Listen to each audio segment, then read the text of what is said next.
Olá, olá, buenas tardes, good afternoon, boa tarde. Não, vamos.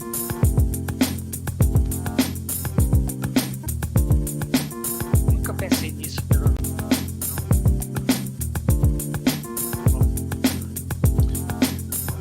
Buenas tardes a todos, todas. Por favor, pasamos a nuestros asientos para comenzar. Muchas gracias. Muchas gracias.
Camila, vê se tem mais gente em cima. Ah, ok.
Boa tarde.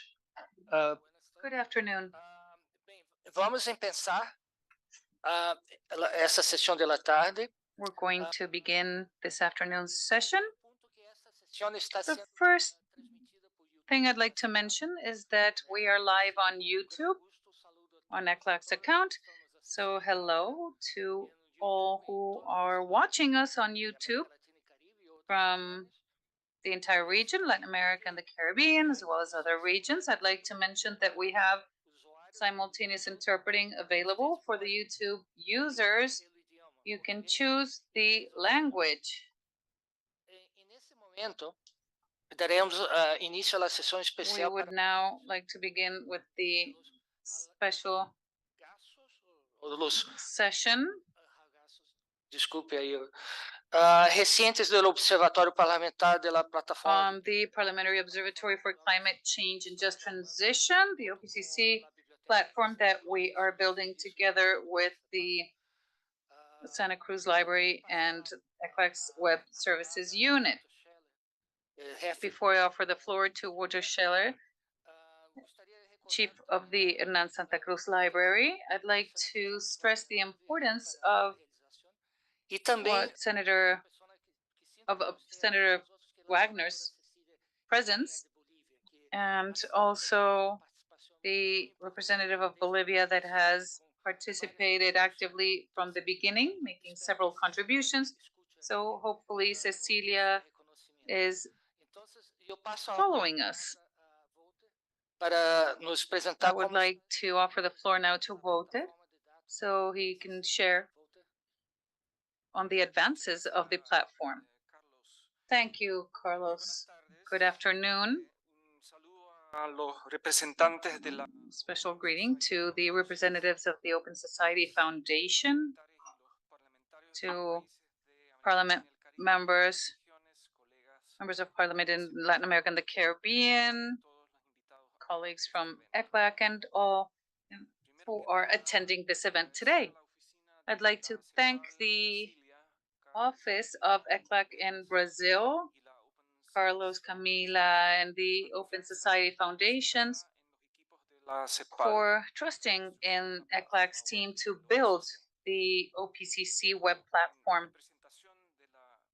In representation of the Hernan Santa Cruz Library and the Web Services Unit at ECLAC, and thanking the statistics unit at ECLAC, we have engaged in this project promoting the legislative environmental situation of Latin America and the Caribbean, and to the strengthening of interparliamentary relations in Latin America and the world. Since September 2022 until today, we've concentrated our effort here at Hernan Santa Cruz Library and the Web Services Unit to define the architecture of the site, its structure and content, in order to comply with the main objectives of the observatory's platform, which is to show the state of the legislation and parliamentary action in the region through attractive dashboards. Following the initial collection of legislative instruments, which was carried out by the parliamentary advisors of 17 countries, ECLAC's team built a standardized database with 1,193 environmental laws, 345 bills environmentally related, and information on climate change from 6 countries. Today, we have over 1,500 legislative instruments. The parliamentary teams could continue to contribute, and this is in fact an invitation to continue to feed this database through an authentication form in order to guarantee the integrity and quality of the data that is uploaded to the platform. For the coming months, we have planned the office Carlos's office in Brasilia to carry out an online workshop in order to teach the parliament members how to use the platform and feed it. This is what we have called the legislative monitor. The tool will allow us to monitor in real time the initiatives and activities of the countries with interactive graphs and to be able to compare the economic sectors and legislations of the different countries, amongst other key indicators. In the next few months, we will continue to develop the platform, including other functionalities, such as a search engine for legislative aspects and downloading capacity of the texts from each country, as well as an interface in order to compare data amongst countries. This platform would not be possible without the collaboration of all parliamentaries, and we wish to continue contributing by adding legislative information, and we hope that you all join this initiative in order to enrich the source of information and to offer it stability or sustainability in time. Finally, in order to better represent its content, I would like to share a video with you on the OPCC that we wish to finalize by the second semester 2023. So if Carlos allows me, we can share the video together with the presentation of the platform.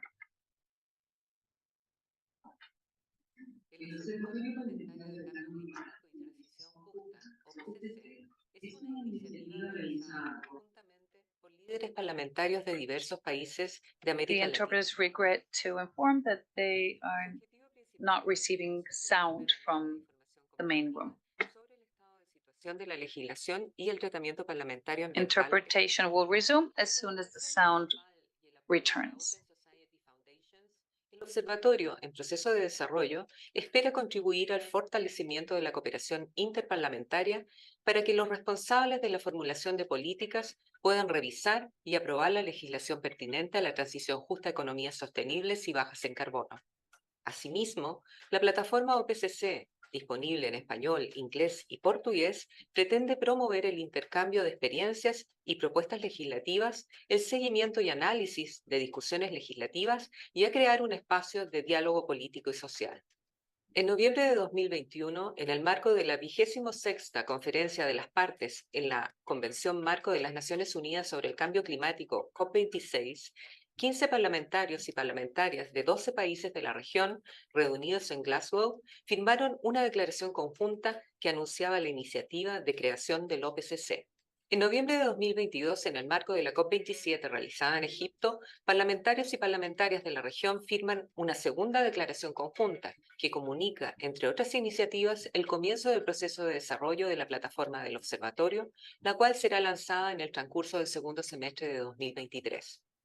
Esta plataforma reunirá diversos recursos de información desarrollados por el OPCC, tales como estudios de casos de buenas prácticas legislativas en materia de transición justa, policy briefs con análisis comparativos de la legislación respecto a temas estratégicos.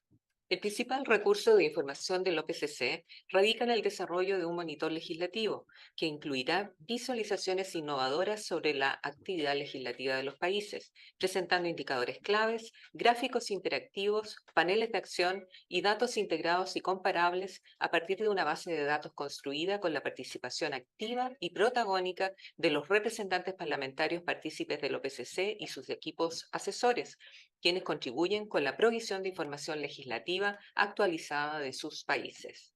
El monitor legislativo del OPCC ya contiene información de 17 países que contribuyen con datos en 3 áreas, alcanzando hoy a un total de 1.522 instrumentos sobre legislación ambiental sancionada por el Poder Legislativo, legislación marco de cambio climático sancionada por el Poder Legislativo y proyectos de ley en trámite en las comisiones específicas en materia ambiental de los parlamentos. A través del panorama general del monitor, podrá observar un resumen de la situación legislativa de la región, con indicadores claves, mapas interactivos e indicadores destacados para las 3 áreas legislativas. Cada área del monitor contendrá un conjunto de indicadores claves, mapas y gráficos actualizados en tiempo real que permitirán visualizar temporalmente la evolución de las leyes ambientales vigentes, así como la cantidad de iniciativas parlamentarias en tratamiento legislativo por país, por temas y su impacto en diversos sectores económicos. Además, se podrán identificar fácilmente los países que cuentan con ley marco de cambio climático, incluyendo un detalle pormenorizado de los ejes y componentes sobre los que legisla, tales como metas de mitigación de emisiones y carbono neutralidad, aspectos económicos y financieros, institucionalidad de la política climática, instrumentos del Acuerdo de París. El monitor permitirá también visualizar el listado de leyes y otros instrumentos legislativos con acceso a la lectura en línea en los sitios institucionales de cada país y o a su descarga en PDF. Adicionalmente, se podrá acceder a perfiles nacionales de los países que contribuyen con información legislativa al monitor, así como explorar las diversas temáticas abordadas por los instrumentos legislativos disponibles en esta plataforma. La plataforma contará, a su vez, con una interfaz para comparar datos mediante la selección de filtros que dibujarán diversas visualizaciones. Un buscador permitirá encontrar rápidamente leyes y proyectos de ley mediante palabras o filtros, con un acceso directo a su lectura o descarga. Confiamos en que esta plataforma de información de libre acceso resulte útil y clave para el fortalecimiento de la democracia ambiental e incentive la adhesión de más países de la región a contribuir con información legislativa pertinente para los poderes públicos de los estados, la academia, organismos internacionales, empresas, la sociedad civil y otros sectores sociales de la región y del mundo.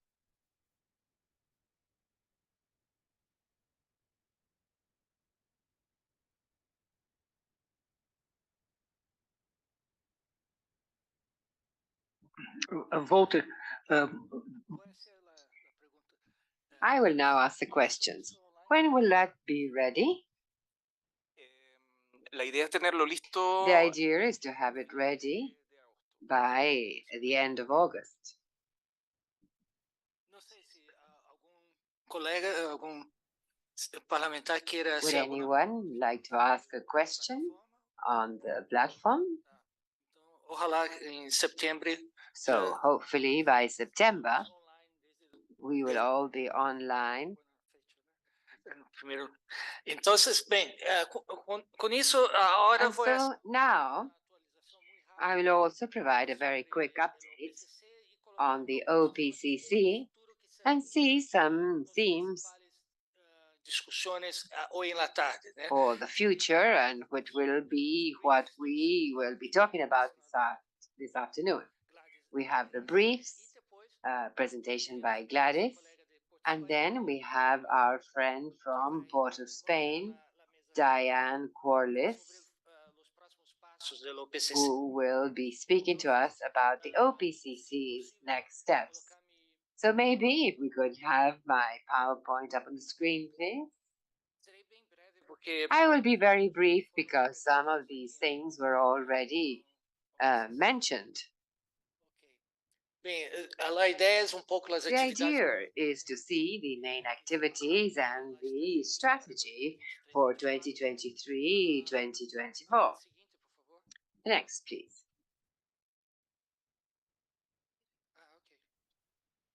Yes, para acá. Okay. Okay. Bem, So, this map that you're seeing here, países que já estão participando, with the countries that are already taking part, the main parliamentarians that already joined, and well, there are others that will also be necessary. But this is the important thing, and that our colleague from Curaçao explained very well. It's not just Latin America, but it's also the Caribbean. Situations where the impact of climate change are either far more urgent, different, and imply different costs. And the sort of activity that parliamentarians must take. Apart from the regulatory aspect, I like to recall the issue of the budget. Budgets are passed by you, albeit the executive often has a certain degree of doing or not doing. The budget lies with you. Authorization of spending begins with you. So this is very relevant to think about, not only in terms of the legislation, but also whether we put the budget behind certain spending for the environment or climate change. As we have said, this was created in 2021, the COP26 in Glasgow, and here are some of the founding parliamentarians. And 2022, we built a static database on the basic legislation on the environment in the countries represented here. And also, we began a joint statement of the parliamentarians in the region on climate change and within an event of the COP27. Timelines: July to October 2021, parliamentarian dialogues to inform on the creation of the observatory. November 21, the creation of the OPCC. June 22, the beginning of technical cooperation. And for this, we're very grateful to the Open Society Foundation that have put up resources for this purpose.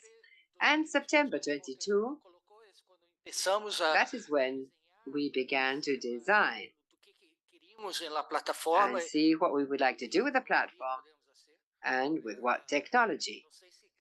I don't know if Walter,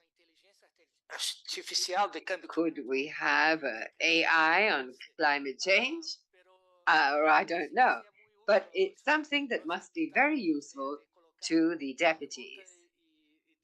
The question must be asked and the answers should be given. And then the team, aside from Camila, Gabriela, we have people who were hired, such as Joanna, Juliana, Mea, and who are very much in touch with you. We have people, support staff in the area of media and the graphics. So there's a lot of work behind all of this. And I'm very grateful to everyone who has contributed to this.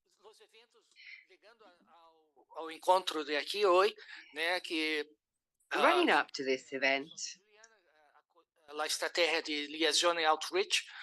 liaison and outreach strategy, we've already increased by 50% the number of parliamentarians, and there are 3 new countries that have been included. And so, when you go back, speak to colleagues in your country or in other countries.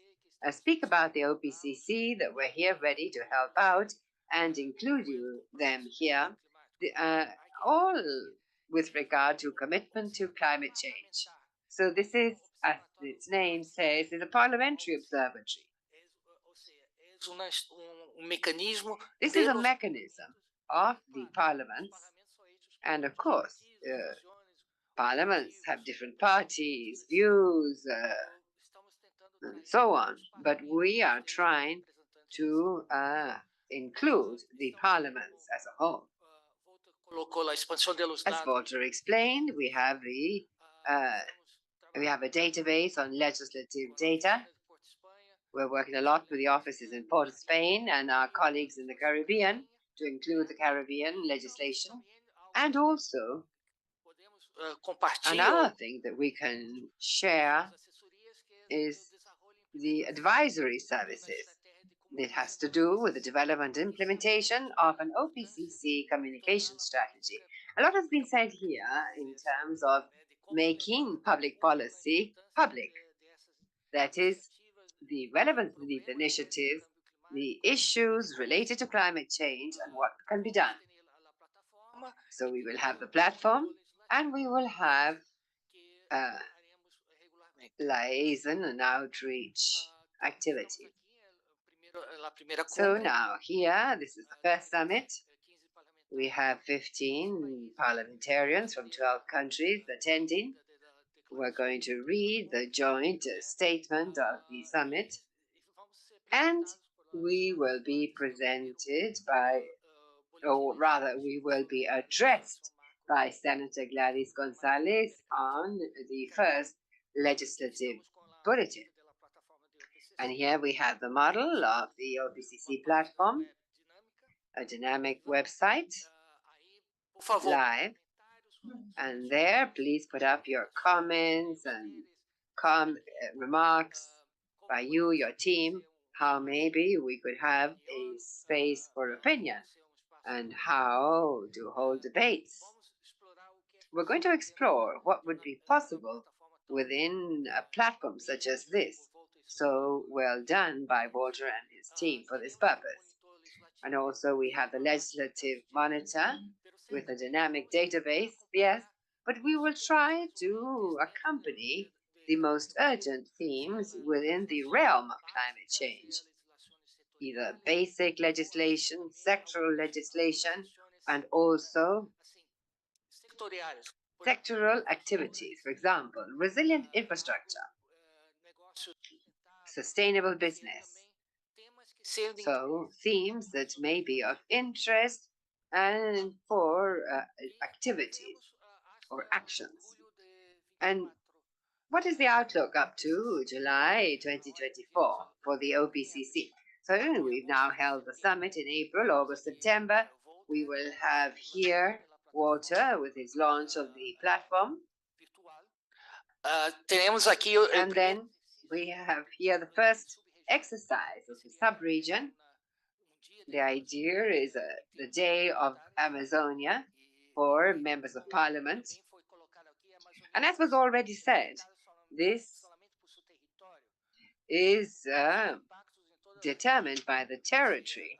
These activities are in a particular territory, but it affects the whole region, as was explained here. This of the flying rivers, so to speak, because the impact of what is done in Amazonia affects all the way to the Chilean Patagonia, or as far as Mexico in the other direction, or the Caribbean that is quite close by. In October, we will have an online meeting to prepare COP28, and in November, at the COP, the OPCC event as such, and an update of the joint declaration. It is relevant to say, why is this every year? That is to keep up the tradition. The idea is that at each COP meeting, the region, through their parliaments, have a position. That is the aim of these declarations, in addition to the themes of these declarations. Because, of course, emphasis will change depending on the orientation of negotiations, or maybe even climate change itself. And so now Diane will be our host in Port of Spain, and so we will try and hold the next summit, the second summit in Port of Spain, and where we're hoping to have more representatives from the Caribbean at the event. So July 24, we will have this event with the cooperation with the Open Society Foundation. We're going to look for resources for this, and say sources that you may identify that might aid the OPCC. Please let us know of possible donors, possible mechanisms, because we must recall that ECLAC here is almost like the start engine. The thing is that you, through the parliaments that you belong to, may provide sufficient weight and resources to maintain the OPCC. That is up to 2024. I'd like to put up 30 there, which will be in Belém, in Brazil. But well, it's part of the Amazon, but as próximas atividades these are the upcoming activities, and it serves as information for this afternoon's conversations. We require the participation of your advisors so that it becomes a routine thing and part of the exercises. When you delay the sending of your letters, someone on the other side is going to call and ask for the surveys. esse tipo de interação. Hopefully, in a few years, we will have better interaction with the advisors that look us up to keep the information up to date. The second thing is these legislative bulletins. Climático. They're actually briefs on climate change, and it's also a mechanism that is up to you, apart from the bulletins with the core legislative aspects. Bem, é algo que vocês podem It is pensar something that you can start mecanismo de colocar working on estudos by específicos. offering your opinions, specific studies. Podemos basta pensar assim We could even think of reviews, presentations, countries, different topics. Glaciers could be an interesting topic because other countries don't know much about that. The problems of biodiversity in Colombia and Panama, as diferentes situações and the different situations vocês in Latin America and the Caribbean. So only here we have around 4 to 5 topics that are cross-cutting to several countries that would be interesting to put in these informative bulletins. desafiadoras. A expansão da OPCC. There lie the main challenges. Now, the OPCC would like to expand and include more countries, more parliamentarians, and it would be positive to have congressmen and women from the US, from Europe, que é essa hora a secretária do Interior de and Biden. the Secretary of Biden participated in the first few meetings, and we also had parliamentarians from some European countries and from the European Parliament itself. So Como é importante ou não. could be a good idea to bring them in and to analyze how important their participation is Já disse lá, in joining us, and also strengthening conditions for sustainability. menor uso That is not only the OPCC, we've been trying to use less paper, but also sustainability in terms of the resources. Então, essa é a sustentabilidade que estamos So falando. that is the sustainability we're talking about here. Therefore, the search for allies, sources of funding, finding representation in your countries, and a greater protagonism and participation in the OPCC. Something that we could include here is how the OPCC can help you in your countries, our products, the platform, the briefs, the ability to contact other members. Exercício Your internacional. parliament wants to carry out some international exercise. Now you have colleagues from other countries that could perhaps come and offer their experience. Bem, são esses os temas. Não são temas fáceis. So these are the main topics. They're not easy. Muito trabalho. It requires a lot of work, resources. We are covered until July next year with the Open Society Foundations, but it is something that we need to start working on for after 2024. I would like to stop here and ask if there are any specific questions before moving on to Senator Gladys's presentation on this first OPCC. legislative report or brief No? Bem, on Well, climate change in Latin America and the Caribbean. Okay. Thank you, Carlos. I have a question on what you just mentioned, which is the need for sustainability of the OPCC, or to provide for its sustainability. I believe we are already doing some extremely relevant work. We should all somehow contribute to its sustainability. What comes to mind are multiple organizations or people who are and could be interested in furthering this work. And it's not only, Carlos, because of the sustainability. We come here with our own resources, we invest our own time and money, and that is quite valuable. It's wonderful that we're here under those conditions. But if we wish to have a more relevant presence in these spaces, for example, at the COPs, Conference of the Parties, or in the Climate Week, or other events around climate change and the just transition, well, we should be able to count on resources to organize these. Now, my question is, if any of us were able to find more people or contacts that would like to participate, donors that would like to participate, how do we go about it?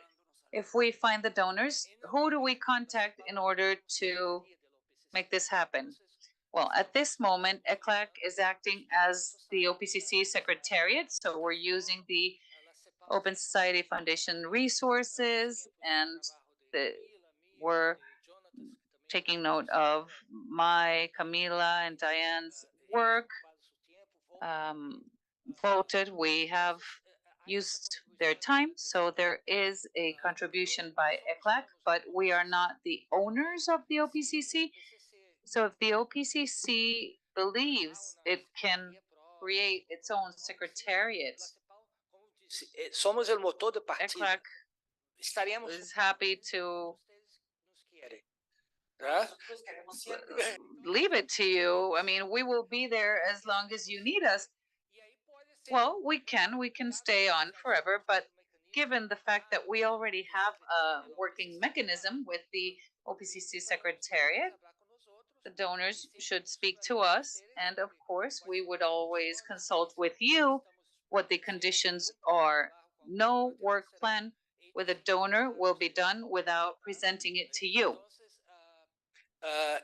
Algo assim, ou seja, no curto prazo, sim. So in the short run, yes, they can speak to us, but I'd just like to stress that Como uma indústria nascente, esse é it's organismo kind of like a new industry. We are ready, we're a new company. We are ready to support you as long as you need it, but you are in charge of the OPCC, so we will do what is necessary for you to achieve your objective. Yes, Juan Carlos. At this point in Santiago, there is a Congress of parliamentarians that I need to attend now, this afternoon, tomorrow, and Saturday. These are parliamentarians of the Americas, and they have a chapter that has to do with environmental affairs, and the director, well, we met with her at COP27, is Canadian Senator Rosa Galvez.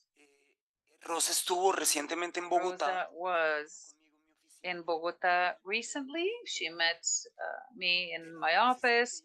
I mentioned the OPCC, and she is very interested in perhaps having a joint venture between the Parliamentary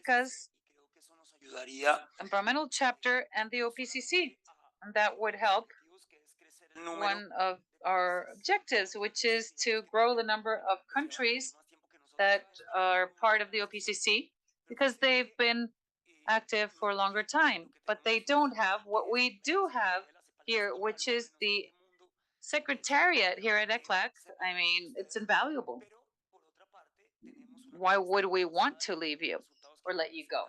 And there's also information that we have from Gladys. We do have a continuity in time, so they would very much like to participate.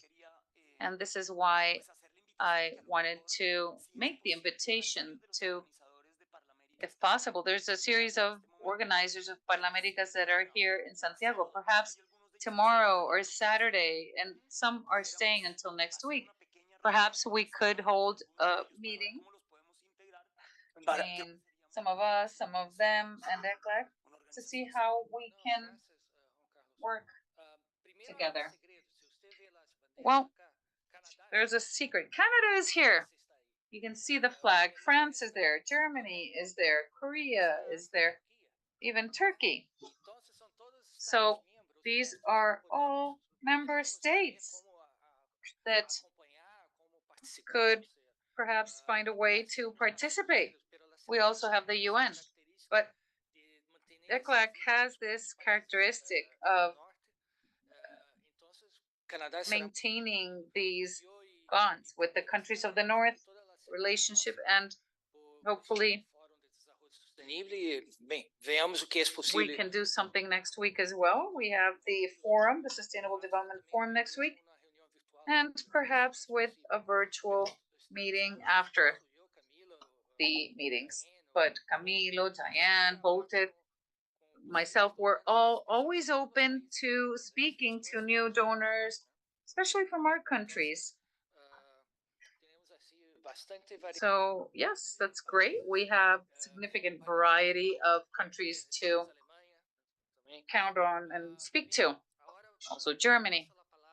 I'd like to now offer the floor to one of our founders, Senator Gladys Gonzalez, Argentina, who will be presenting the results of the bulletin legislative brief of the OPCC. PPT para pasar. Estamos. No sé si lo. Acá. Sí, acá. Bueno. Throughout this morning's conversation, I believe we all agree that the reason why we are committed to this observatory, I think there are two words that always come up in our initial conversations, that is responsibility and commitment. Responsibility as parliamentarians, putting up initiatives of improving our legislative performance, and the commitment that also is common to us, that we drive forward the agenda of sustainable development, environmental agenda, climate change, just transition. And so being committed to this observatory and having the support by ECLAC that once again I am grateful for, and in this case the Open Society Foundation that is helping us with this platform, and that fills us with hope to see it, and the way that it was devised professionally, and it will be, no doubt, a very useful tool that comprises a lot of work by our team, the team at ECLAC, and that may be used by all legislators, more than 3,000 in the region. And so it is a tool that is truly highly generous and shared with everyone. We will clearly be able to obtain or have access to the information. Because whenever we think of a legislative initiative, we like to have a comparative study. And so now there's going to be a team that thinks and sums up and analyzes and makes interesting conclusions, as we have seen in this policy paper that I will try to be very brief in describing. We must say that we have had the will to move ahead with the observatory, have seen which are the themes and the axes that are of interest and that we will give priority to, but it's our teams that collaboratively and with everyone's work have worked with this commitment, putting hours into the design, hours into analyzing the legislation, hours to working as a team to achieve this first policy paper. Voy a presentar algunas de las And that conclusiones. I will now share with you some of the conclusions. And finally, the idea is to see the methodology. And so if we have any observations to make as to how to improve this, because this is the methodology that we will be using for this tool, which is one of the things that we do at the observatory, and that is to analyze a theme that is of interest and compared legislation. That is why I would like to thank ECLAC and the Open Society Foundation and thank all teams of advisors and legislators that have worked so committedly and professionally on this policy paper El observatorio en todas las acciones and que helping the observatory work in all of these areas. And I apologize, but I do want especially to mention Gaston Poncivia and Sebastián González on my team, because the truth is that they have most put their shoulder in the team to be part of the observatory very responsibly. Como les decía, As I was saying, and we all agree on this, and for those of us or those who are watching, the observatory does have this fundamental aim, that is to create quality information, compared information of sharing good practices. And with regard to climate change, it is so necessary, perhaps even more so, because time is running. It is urgent. We must adopt concrete and quick measures, and so if we share the good practices of others, we know already what works, unless we won't lose time. So this, which is a matter of great common sense, well, it is, because time is short. It is urgent to do things with regard to climate change and the environment.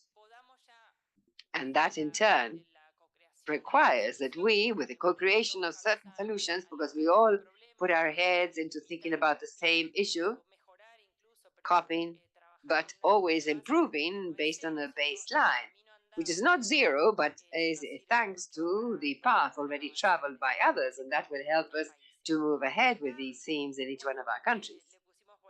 So here we called it, this is our first legislative bulletin, with this first policy paper, that we decided, as we were saying today, políticas, en realidad las leyes de cambio climático, the laws on climate change, the analysis done in country that were initially part of the observatory, considerábamos que ese and era that we considered this would be the first axis to see if we all had the same institutional scaffolding or the force of our climate change laws, as I was saying, whether if they had been passed with great consensus or not, and the challenges here on.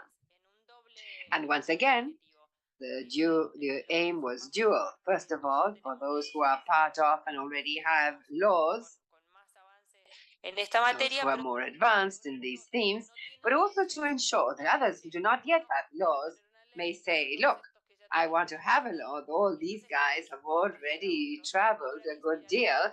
So en un objetivo más global y más regional. this means that it is a more overall regional aim, so that the countries of Latin America and the Caribbean may have the tools to devise a better public policy to face climate change. So it's a matter of collaboration and cooperation. So the scope, as I was saying, is these countries, basically because we were the first to be part of the observatory, and the teams of advisors that could analyze their laws and do research and so on, they were part of these countries, of course, and that we decide that very soon there will be far more, the sample of countries and legends and things that we go analyzing.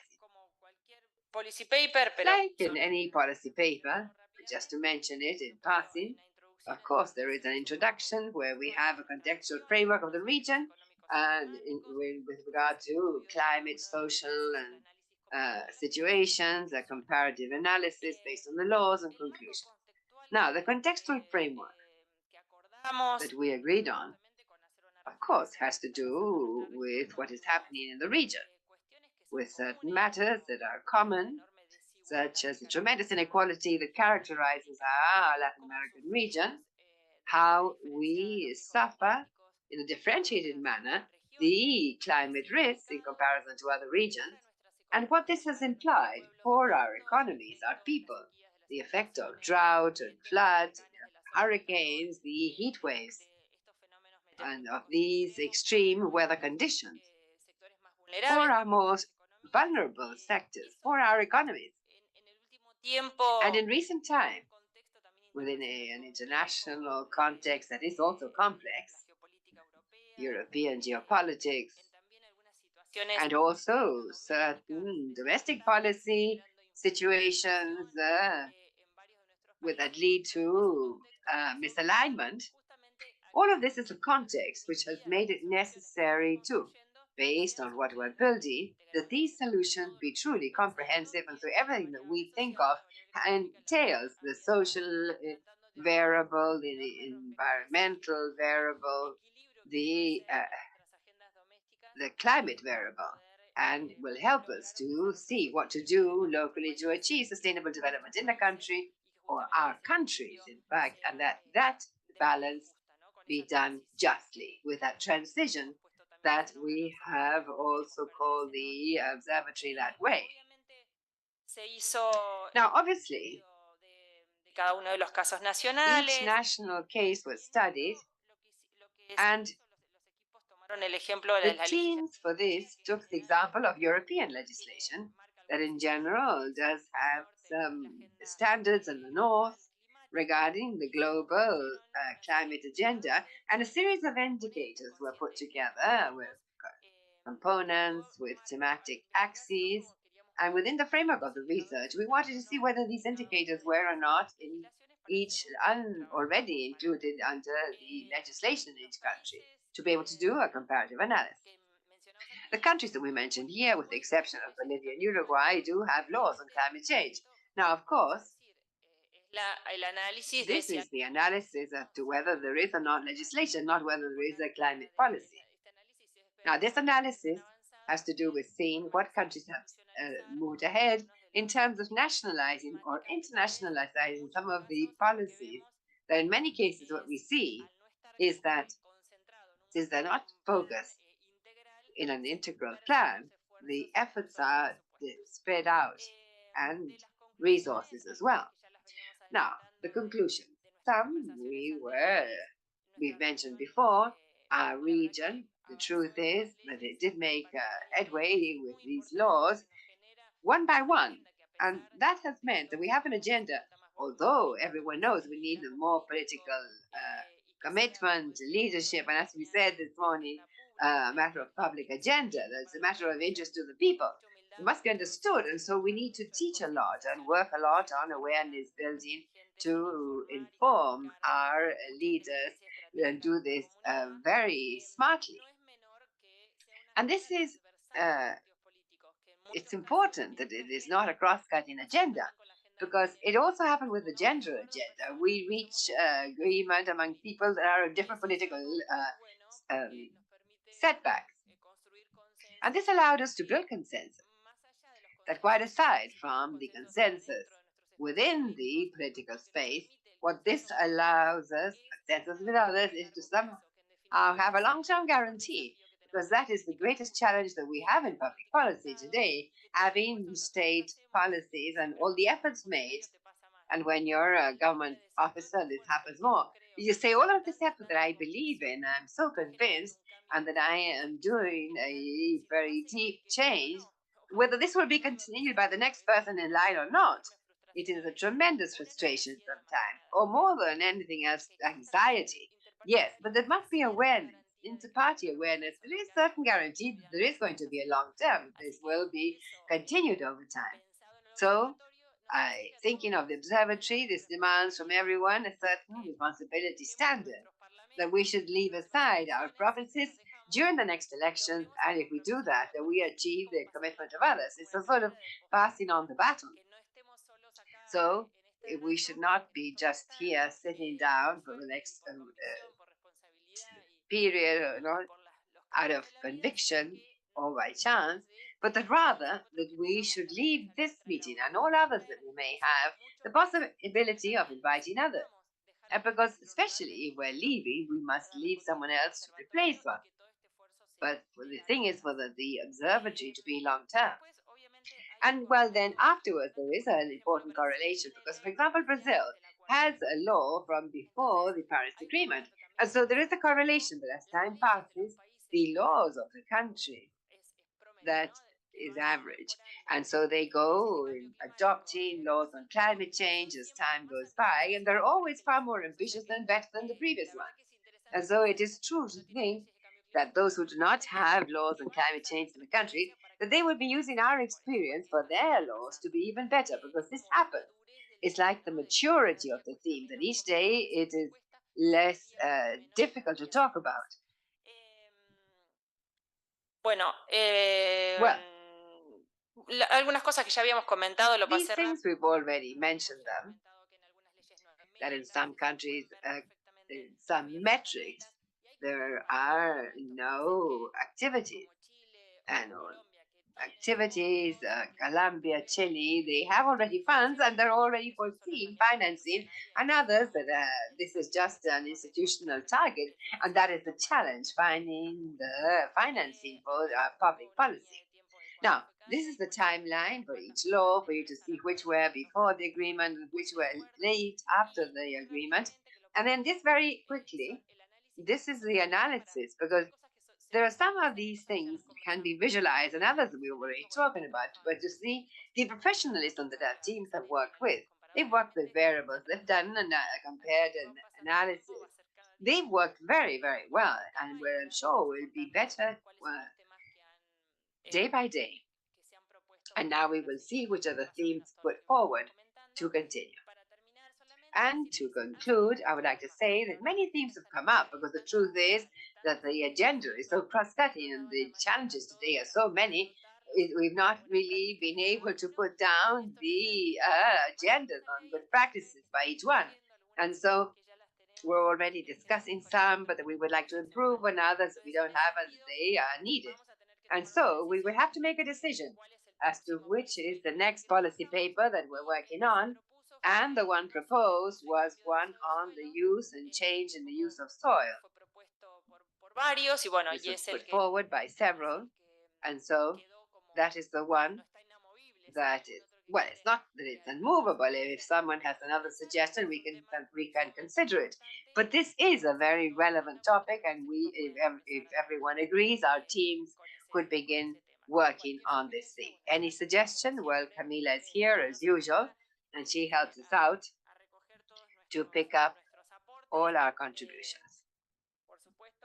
Of course, the agenda that Carlos mentioned is very intense, but they are different work. The work that we do inside and then afterwards published, and what we go doing, which is more of contact and outreach, inviting others so that the observatory may continue to grow. The more parliamentary areas we have in the observatory, and that we can use information for the comparisons, the more contributions we will have. So congratulations to the teams, that I'm sure that they are seeing us, and I congratulate everyone for the commitment and the collaborative contribution for this to have come so far. We must feel very proud of this, and is of course the baseline to continue ahead.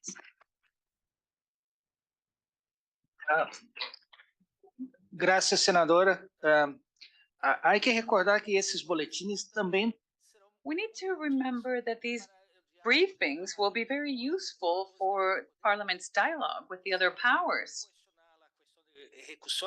questioning the execution of public policies by the executive, as well as looking at the interpretations that the judiciary is having. how it's being applied, and how the ministries are applying it, the judges, etc. It is a law. It needs to be implemented. So thank you, Senator.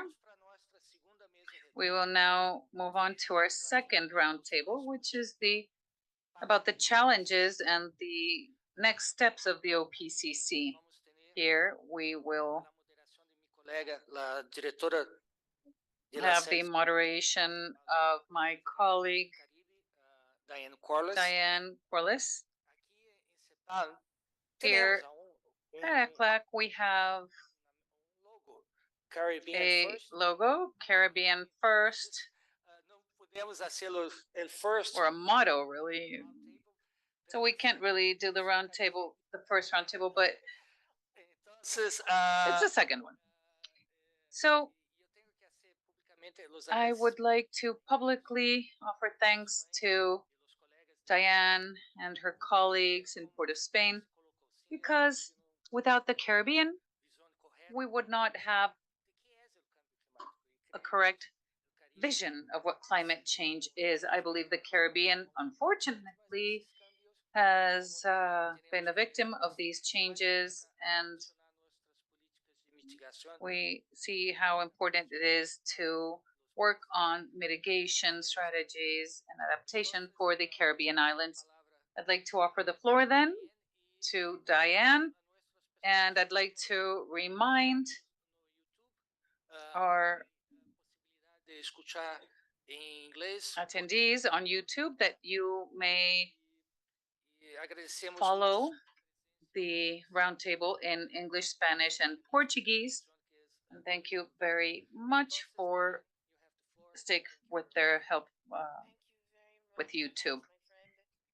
Good afternoon to everyone. It is my privilege and my pleasure to be with you, to participate in the summit and to be a part of this really exciting and meaningful movement towards transformative action to manage and moderate the impact of climate change in your respective countries by promoting just transition to low carbon economies through this parliamentary observatory. I have listened with great interest to your contributions during today's dialogue, and I was truly struck by the commitment and the passion that you have all expressed through your engagement in this important initiative.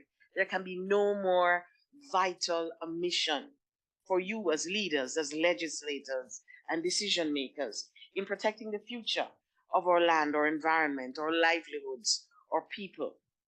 We in the ECLAC Port of Spain office are extremely pleased to have been invited to join Carlos and his team in the Brazil office in facilitating the arrangements leading to the establishment of the observatory.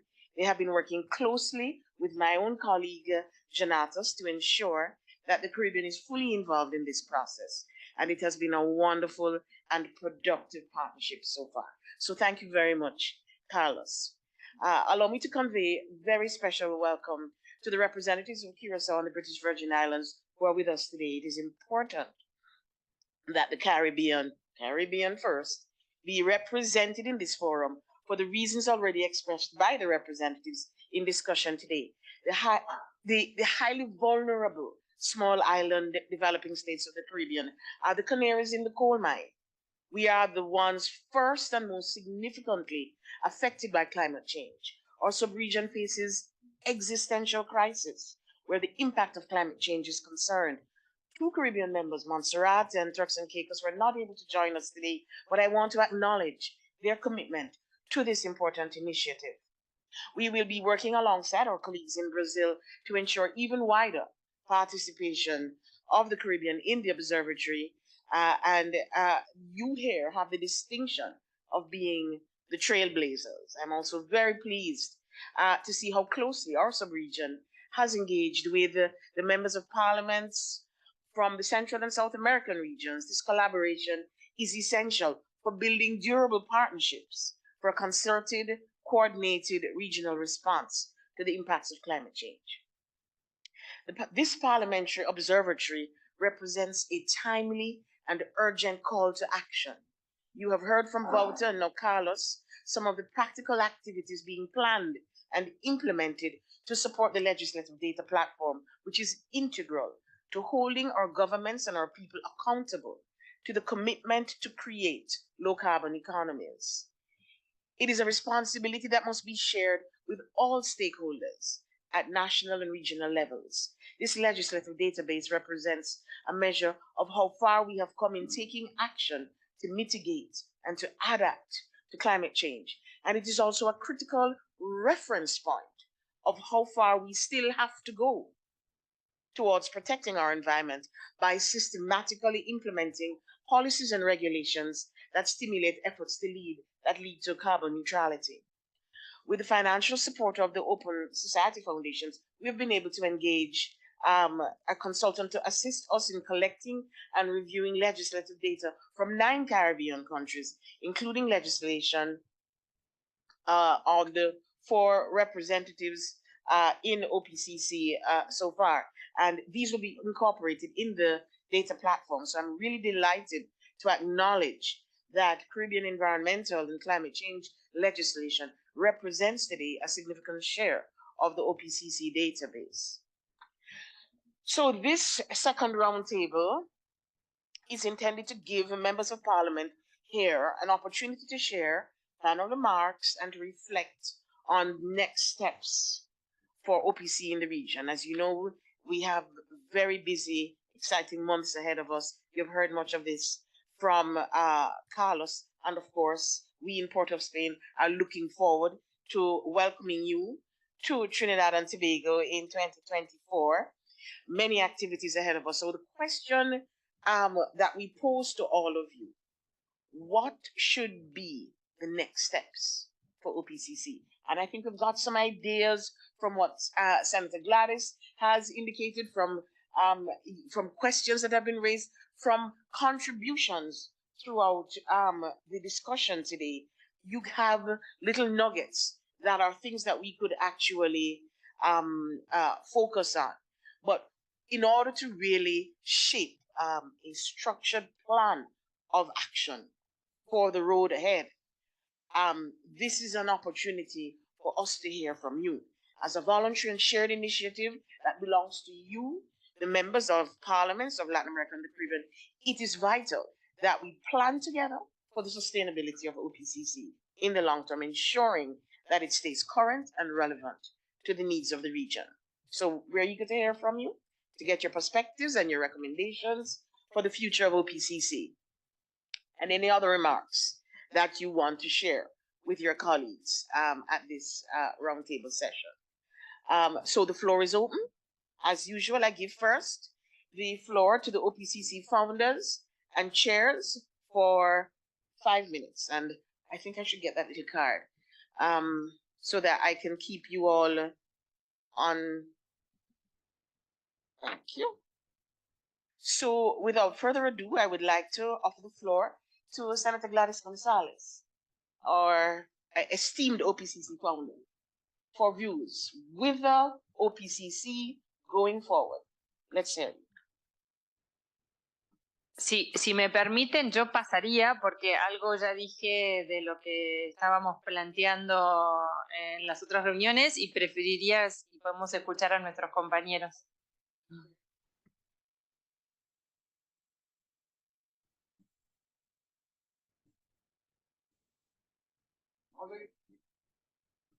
You have the floor.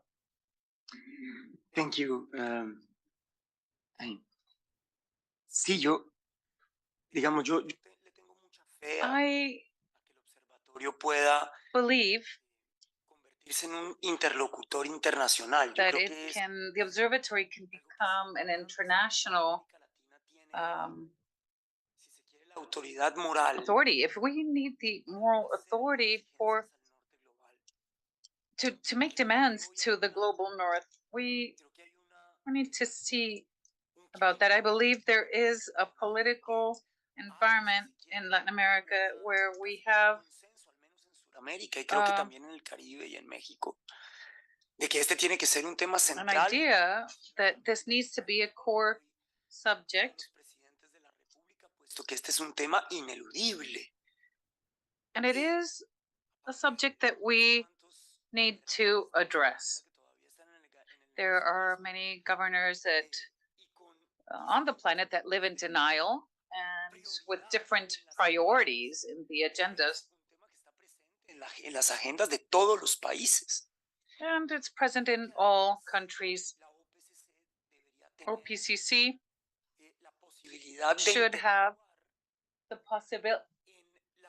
possibility of interacting in bilateral and multilateral meetings of different countries when we talk about climate change. I mentioned this in the beginning. We will soon have the meeting between the presidents of Colombia and Brazil, and it can be extended to other multilateral meetings. Again, it's not only about the Amazon countries, it's an issue of the south of the continent. It is something that we all need to look at, such as the glaciers. Thinking that all this is not connected and that the consequences to different parts of the planet of countries that are our neighbors, our allies, our neighboring countries are disconnected, it would be very naive. We are all connected, and I believe that we need to continue. It is what we've been doing. Gladys showed us this. We've been carrying out some positive work. We have the work teams in all of Latin America. There's a series of countries that are working jointly to use these tools in order to provide feedback for the work we do in all these congresses. I think the OPCC could have a more relevant role politically speaking en los espacios de toma de in decisión. those decision-making spaces, in environmental issues in our region. And Carlos was asking whether we should include people from other parts of the planet into the OPCC, and I think we should. I think we should, insofar as we have aún más contundente que el que tenemos hoy del a more trabajo. solid standing with all the work that we've done. But of course, it is vital for whatever we find here, the work that we are able to coordinate amongst ourselves be fundamental, and that we made it known in other countries. Several of us form part of other parliamentary groups, and I'd like to say this, as I mentioned in the question to Carlos, and it is that we have a synergy, and it can be proven. There needs to be continuity in time, beyond the fact that there will be new faces, new players, but it is important that there be continuity.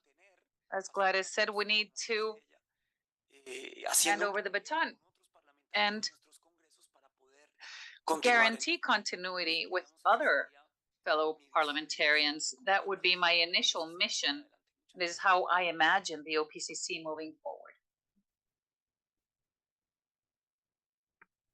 Thank you very much, Juan Carlos, for those visionary views. I invite Katya. Is Katya here? Camarona Aguilos. You have the floor. Muchísimas gracias. Thank you very much. Yes, when you think of the role of the OPCC, undoubtedly one important aspect is how to find mechanisms that will also allow us to measure things together as the countries of Latin America. And here I would like to talk about something that for us is very important, and that we wanted to include it in the declaration, and it has to do with the taxonomy, the environmental taxonomy, and have classifications that will allow us to see what industries or organizations are truly green. And that is essential. And to determine that sort of criteria at the OPCC would be of great help for the countries of the Latin American and Caribbean region, and also how to connect this with other NGOs and international organizations that are working on climate change. I think that one aspect, and as I said initially, and I will say it as in Costa Rica, we have many organizations and development agencies working, but not necessarily connecting among themselves. And this creates a great dispersion of resources. And this happens in many countries, based on our experience in Central America. That could be an essential role, because that brings us to something else, and that I do believe should be something very sound coming from this forum, and that has to do with financing. And when we speak of financing or funding, these mechanisms that will help us in the transition, transforming different sectors towards a green economy. Or on the other hand, being able to create payments for environmental saver services based on different activities in territories that will begin displacing their economic activity to have an activity that is far more sustainable. And of course, that has a social cost that is implicit. And so if we want to have an economic transformation, we can't expect to have it from one day to the other. And I say this based also on the experience in Costa Rica, because we did away with the net fishing of shrimp, but we have to deal with other needs. So on the one hand, we have an environmental exercise, but then also this leads to a reduction in jobs and poverty in certain areas. And so from that viewpoint, without a doubt, the work by the OPCC in order to create financial mechanisms to help us make that transition and visualize international funds that maybe countries may access, I believe could be of a great help. And this could be an entire chapter that, regardless of the legislator, who at the time is in the OPCC, becomes something that is systemic to the organization as such, that allows them to endure over time and be a leader for Latin America with regard to climate change. So from my viewpoint, that is how I see it, and I believe that it is urgent for Latin America to do this. Thank you. Excellent. Thank you so very much. My pleasure now to give the floor to MP Gwendol Mercilia, Court Curacao. You have the floor. Thank you, Madam Diane Quarles. It is a pleasure also to see you there and experiencing you live. For us, it is very important for us to know, and I would say this in Spanish also, because the representation of our people is the OPCC. So we are strong here because we are the legislative branch. Entonces, la representación del pueblo está aquí presente. Así. And our promises need to be kept if we help also our data platform, our trailblazing platform to unite our forces. So the most important thing and what makes OPCC stands out is the transparency tool that we have in uniting the data platform and everything that we see, because the most important thing besides everything is if countries do not take efforts to become more transparent about their climate contributions, we will not be able to move from planning to action. And we cannot win the fight against climate change if we don't see that what we're doing right now, this is the thing. So even having a conversation and why OPCC is important for the future, we have to talk even more about the impact that the after pandemic, COVID pandemic did for the climate impact, climate crisis, but also the energetic transition in the world. But we are not talking also about the war of Russia against Ukraine that has impact on all of us, not only the big countries, but also the small island states, which is us. And within the energetic move, I can see, for example, within the Netherlands, the discussion on nitrogen policy, and we are part of the Dutch Kingdom, so that's why we see that as a very important issue. But you see also how the people react to that. So within the OPCC, our role will be much more efficient if we help, let's say, proclaim, but also be the advocates of our transparency platform tool.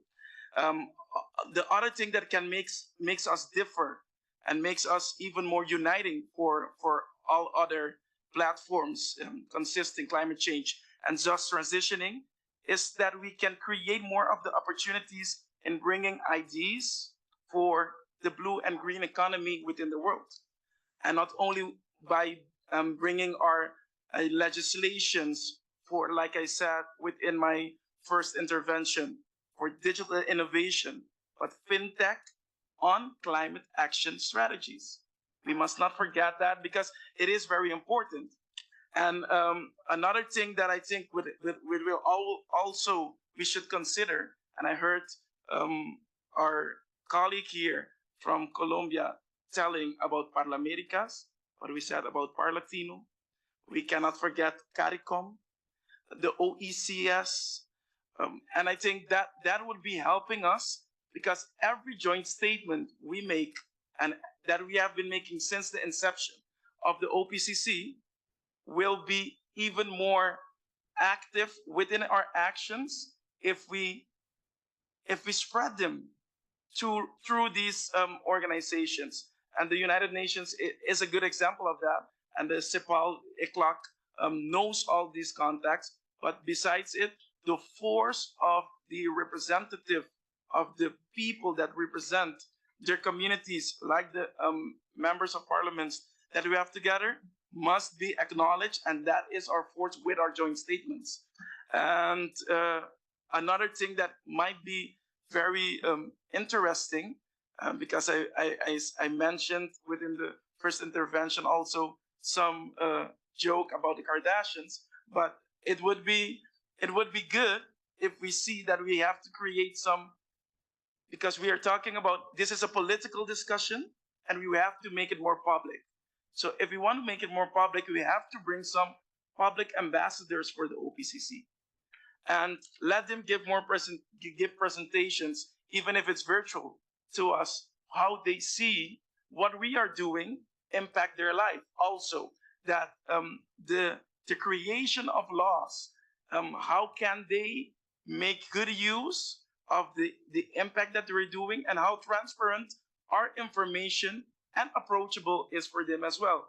Because if you see the presentation that we had from our colleague from Argentina, it is such an amazing work done by CEPAL and all their people, and that we really have to see in such a short time, a short creation of time. There has been a lot of advances, but it has to go out there. We cannot stay here and talk about this only thinking that they will hear us or see us through YouTube.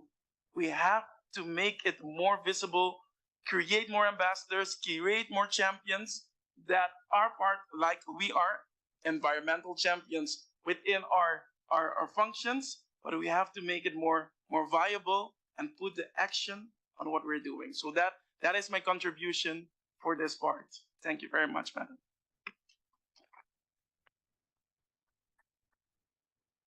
Thank you very much. That's such an important contribution. We have to take it to the people. We have to become the champions and the ambassadors and reach people. We have to make this idea accessible, people-friendly, because everyone needs to play a part. It has to be a participatory approach if it is to work. Very, very important. Thank you so very much. Special Envoy Benito Wheatley, my friend. You have the floor. Thank you, Madam Chair. Distinguished co-founders, fellow chairs, new members, ECLAC officials, ladies and gentlemen, good afternoon. Madam Chair, I once again would like to congratulate the co-founders, chairs, and ECLAC for their dedication and hard work in getting the OPCC off the ground over the past months and organizing this summit to crystallize our purpose as a legislative community. There is no doubt that the OPCC has great potential for interparliamentary cooperation. Already, it is proving helpful in terms of the sharing of best practices and standards on environmental legislation.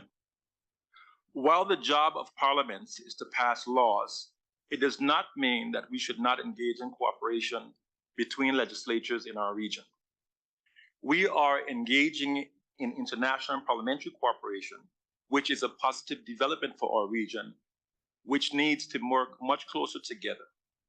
We have a moral responsibility to cooperate if it will advance our efforts to save this planet and spare the people of all of our countries from climate disaster. Because parliamentarians represent people, their involvement in the response to climate change brings those persons who they represent closer to the process of addressing the climate problem, which is appropriate because they are affected. We all are affected in some way. The geographic, economic, political, and social diversity of Latin America and the Caribbean, and our various responses to climate change, must be leveraged to continue developing and applying appropriate legislative and policy solutions that support a just transition to a low-carbon economy that will make our societies more secure and resilient. I urge us to keep in mind that while we must have a very strong focus on climate change mitigation to ultimately halt and reverse global warming, we cannot forget that there are negative effects of climate change that have to be addressed right now through adaptation measures. The 2023 Atlantic hurricane season will begin in a few weeks, and the small island developing states of the Caribbean remain the most vulnerable to the stronger and more frequent storms resulting from climate change. The British Virgin Islands would like to see a continued expansion of the OPCC so that as many parliamentarians as possible who wish to be represented on this body are able to do so.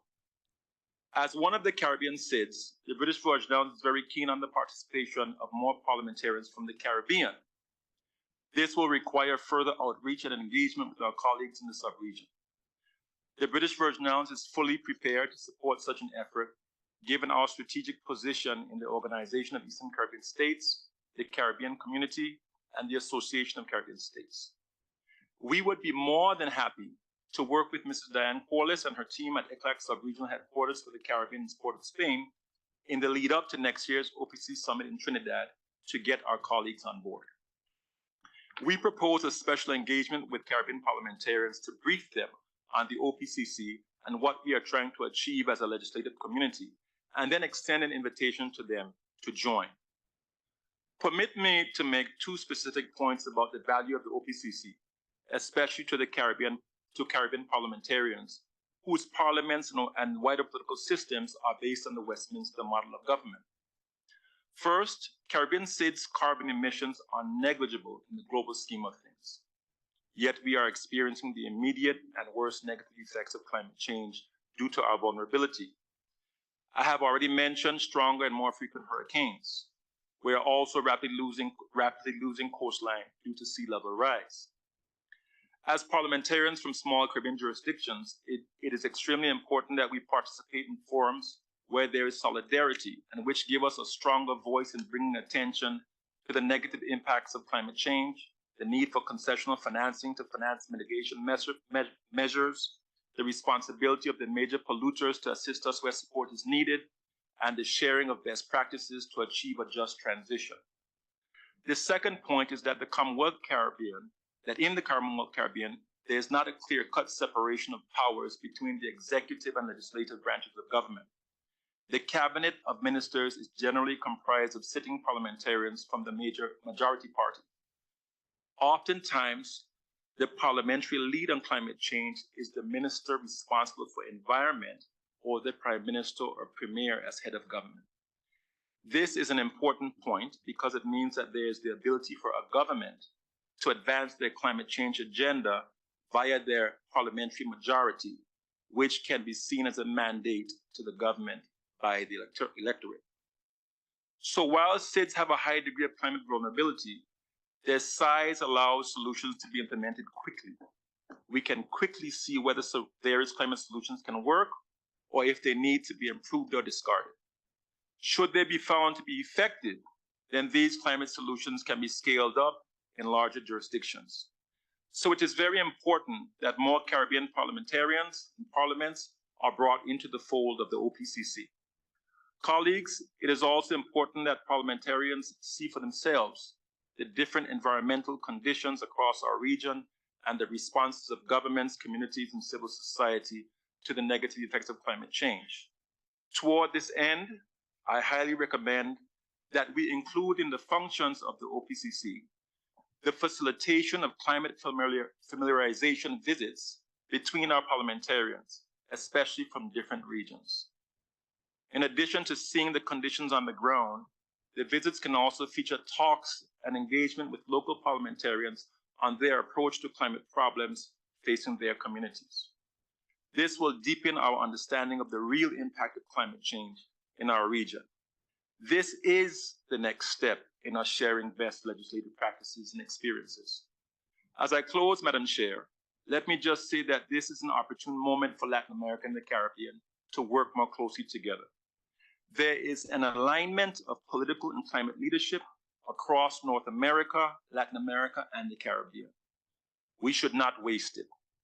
Progress has been made at the global level in terms of acceptance of historical responsibility for CO2 emissions and some responsibility to compensate for loss and damage by those who are now being affected by the negative impacts of climate change. Pressing forward on every front for more change is critical, including on the parliamentary front. The OPCC can become a positive force in that overall process. Thank you, Madam Chair.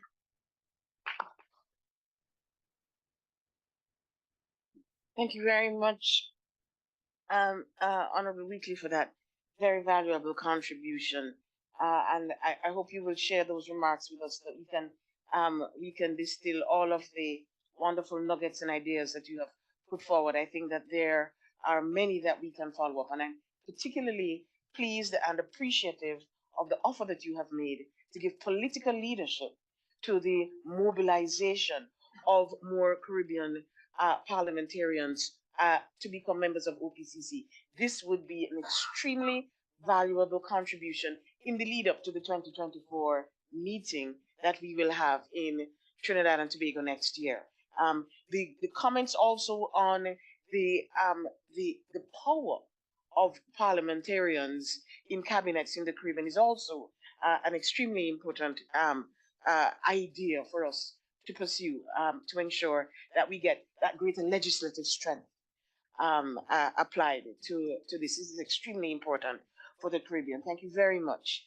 It is my pleasure to offer the floor to our distinguished OPCC co-chair, Honorable Maximiliano Ferraro.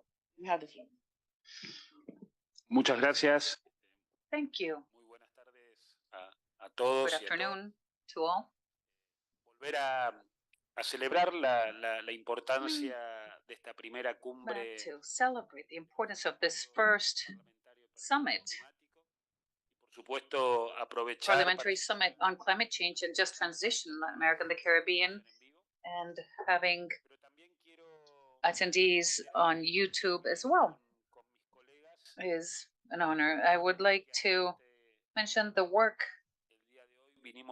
that we've done together with my colleagues here at the observatory, and this is reflected in the joint declarations that we have signed for the legislators, the legislative bulletin or a brief, and the platform that will be presented in August or September.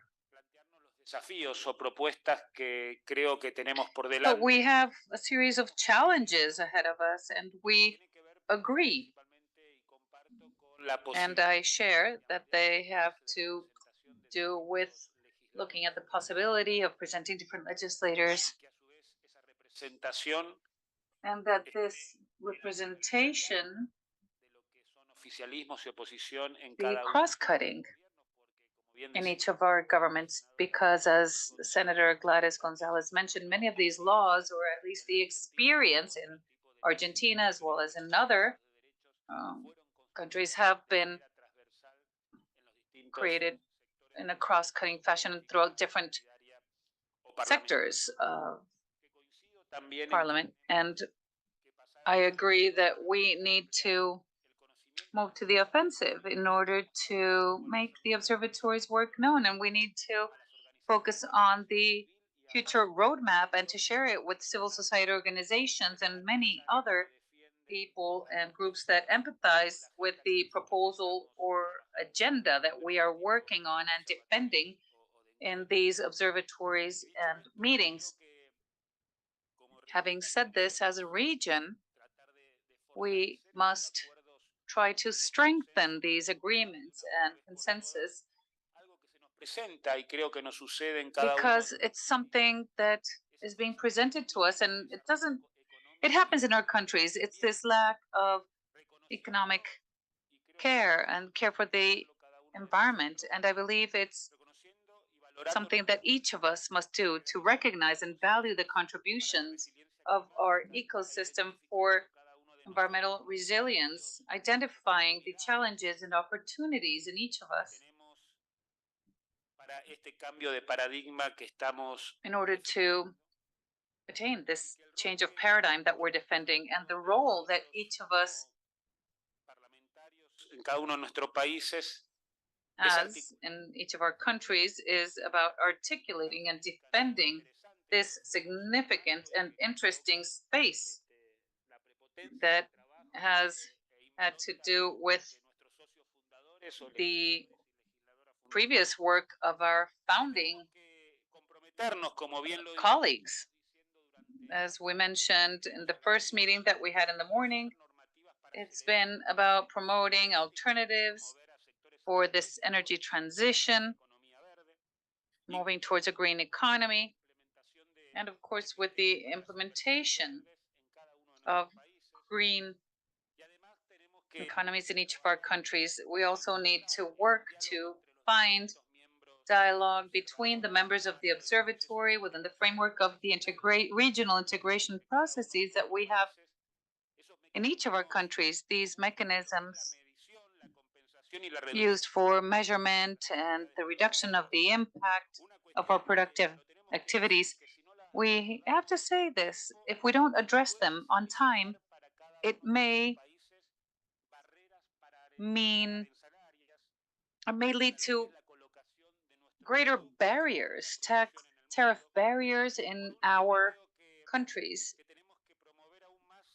And we need to promote conservation, the conservation of our ecosystems, which are strategic. And somehow, in each of our countries, we need to, also at an international level, we must carry forward the protection of these ecosystems. Yo creo y coincido con muchos acá que hay una oportunidad. I agree with many of you that for the agenda to be taken seriously and for it to be sustainable, this is of the utmost importance. And as we heard this morning, I wish to mention that there are situations and contexts in our countries that are minorities, but they sometimes block our work, the work that is carried out in our parliaments with canceling or this post-truth with respect to this fight against climate change, the 2030 agenda, and the SDGs. Thus, once again, I am at your disposal together with my entire team so that we can continue to strengthen this observatory, deepening these policies and other matters presented not only by me, but also by each of our colleagues, and finding these points of agreement so that we can further strengthen the observatory as the observatory seeks to strengthen environmental democracy. But I would like to add public conversation and the impact that this development agenda has on each of our countries and for the region. So I am extremely pleased to participate in this first in-person summit and hopefully in the upcoming steps, we will include more legislators in our countries in order to fulfill this commitment with the region. Thank you. Thank you very much, and thank you in particular for your leadership of this important initiative. We pass now to new members of OPCC, and before calling on you, I'd like to invite Member of Parliament of Curacao to give a special welcome to our new participants. So, MP Mercedina, you have the floor. Thank you very much, Madam Quarles. Good afternoon again to our honorable colleagues and also our Madam Moderator. Today, I want to give the warmest welcome to the new members of the Parliament who have recently joined the OPCC. The new OPCC participants, and I think this is the best way for us as members of Parliament to do, is when you greet, we tap on the table. So, the new OPCC participants present here, for example, and we have Neil Totato from Brazil. Welcome. Emilio Alvarez Icaza from Mexico. Gabriel Silva from Panama. Martina Casas from Uruguay. Consuelo Veloso Avila from Chile. Washington Verala Salazar from Ecuador. Juan Ignacio de la Torre from Chile. And the new OPCC participants who are not present here, but they're here with their hearts with us. Celia Ciaraba from Brazil. Leila Barros from Brazil. Nancy de la Sierra from Mexico. Raúl Bolaños Cachosque from Mexico. Welcome, colleagues, welcome. Your participation will further strengthen the diversity that has been the hallmark of the OPCC since its inception. As you know, since the founding of the OPCC in November 2021, we have gathered 16 participants from the 12 Latin American and Caribbean countries. The diversity of our countries and political perspectives that you bring to the OPCC makes this initiative stronger and more relevant to the whole region every day. Colleagues, as you know, one of the OPCC goals is to contribute and constitute a shared information tool on the state of environmental, climate change, but also transitioning legislation and parliamentary treatment in the region. Since it was created, the OPCC has been collecting data from several Latin American, but also Caribbean countries. And this was possible with the voluntary and strong leadership of the member of parliaments that are the OPCC participants and their respective staff, and with the support and facilitation of the ICLAC-CIPAL. Mrs. Katia, I'm sorry, Mrs. Katia Cambrorero from Costa Rica, and Pastor Soria from Paraguay. How can I forget you guys? I'm sorry. But you guys are more than welcome to stay and forever. As you know, as we've been telling, then we members of parliament from Augusta region are the main target beneficiaries of the OPCC data platform. Therefore, I call on the new OPCC colleagues to actively contribute with this initiative. It is the paramount that you engage with us to provide the most up-to-date information on climate change and environmental legislation from your respective countries, so that the OPCC platform remains an absolute relevant tool to all of us, and especially to our public, to the people that we serve, and to others across the region, but for the whole planet.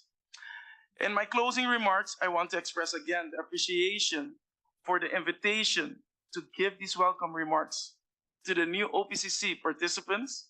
I hope you guys inspire others to also keep on joining, and I hope for our next meeting, either it's virtual or in person, we have doubled our amount of member of parliaments part of the OPCC. I give the floor back to Madam Moderator. Thank you very much, Ms. Quarles.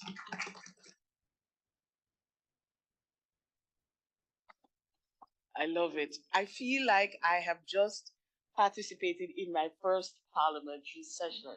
It's splendid. Thank you so very much, Wendell, for that wonderful welcome to our new participants. And I give right away the floor to Nilton Tato, representative of Brazil. You have the floor.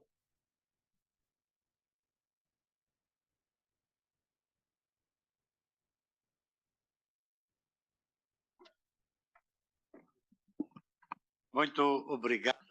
Thank you very much for that welcome, Wendell. It was really beautiful, and I would like to immensely thank you for the opportunity to be part of the OPCC. Mais uma vez, cumprimentar. And I would also like to congratulate the work by the Secretariat and creating the conditions. And now, we would also like to give our suggestions on how the observatory should work.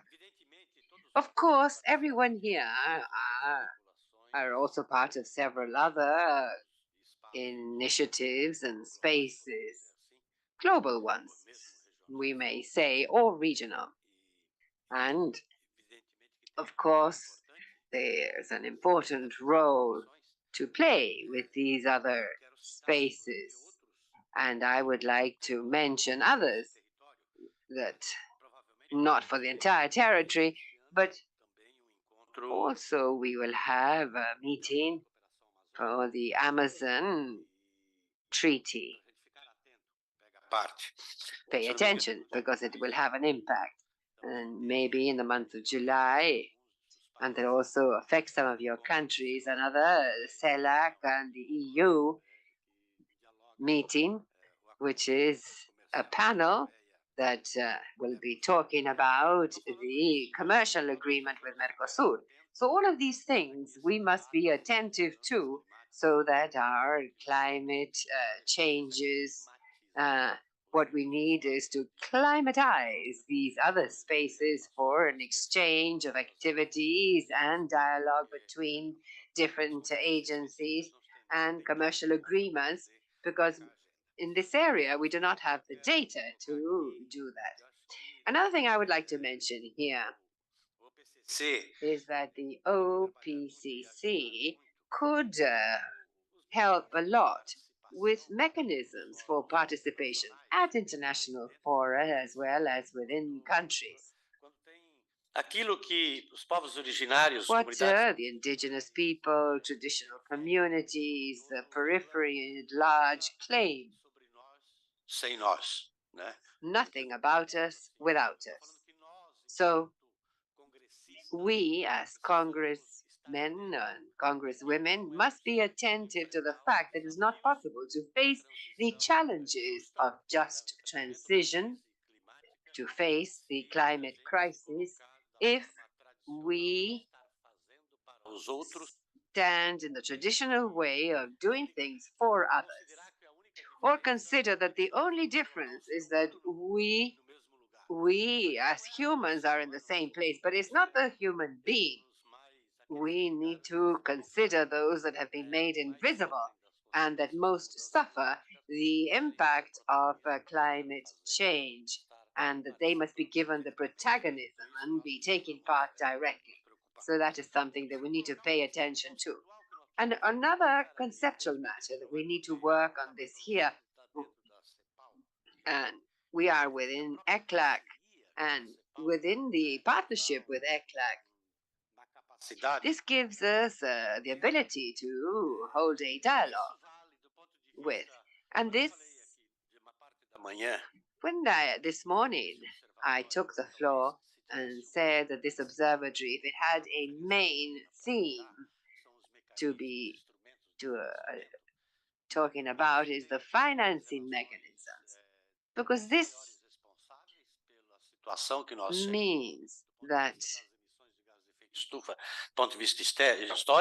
that is the only way to face the issue of the emissions of GHGs. We need to find funding. And so we need to also find mechanisms and the funding to finding these new technologies. Let me give you the case, for example, of Brazil. We are facing a major challenge on what are we going to do in relation to oil. We and people will most likely continue with this oil agenda for a good time longer. And because they are not talking to these challenges. And here, agriculture, Brazil, Argentina, Paraguay, Uruguay, Bolivia, the agricultural model of the single crop economies, this is no way the chemistry. And if we do not face this discussion domestically or internally within the organization, we must address this. And then, once again, the North-South conversation. This observatory, of course, needs to create space for dialogue, for a conversation between the North and the South. This must be a way of connecting and so influence and overcome the historical colonialist relations. I'm saying this because I have an understanding that this model of development that has led to the limits of life in the planet itself is what has led to this degree of inequality that is perpetuated by the North-South relations and the North-South relation within each country. And that if people would like to truly address the climate agenda, if people do, or if you do not place yourself at the same level and address the real causes of the inequality, we will never find a way out to face the climate crisis. And so I am saying we cannot continue with the economy to continue creating the conditions that have led to this, and that will not help to resolve us to the climate crisis. We must place the most vulnerable in the front line. They must take the part of the decisions and try to change, to address these historical relations that have led to this inequality and this climate crisis. It is a major challenge that we may contribute to international discussions and debates, and also have a debate within each country. Thank you. Thank you very much, Anilto. The contributions are really rich.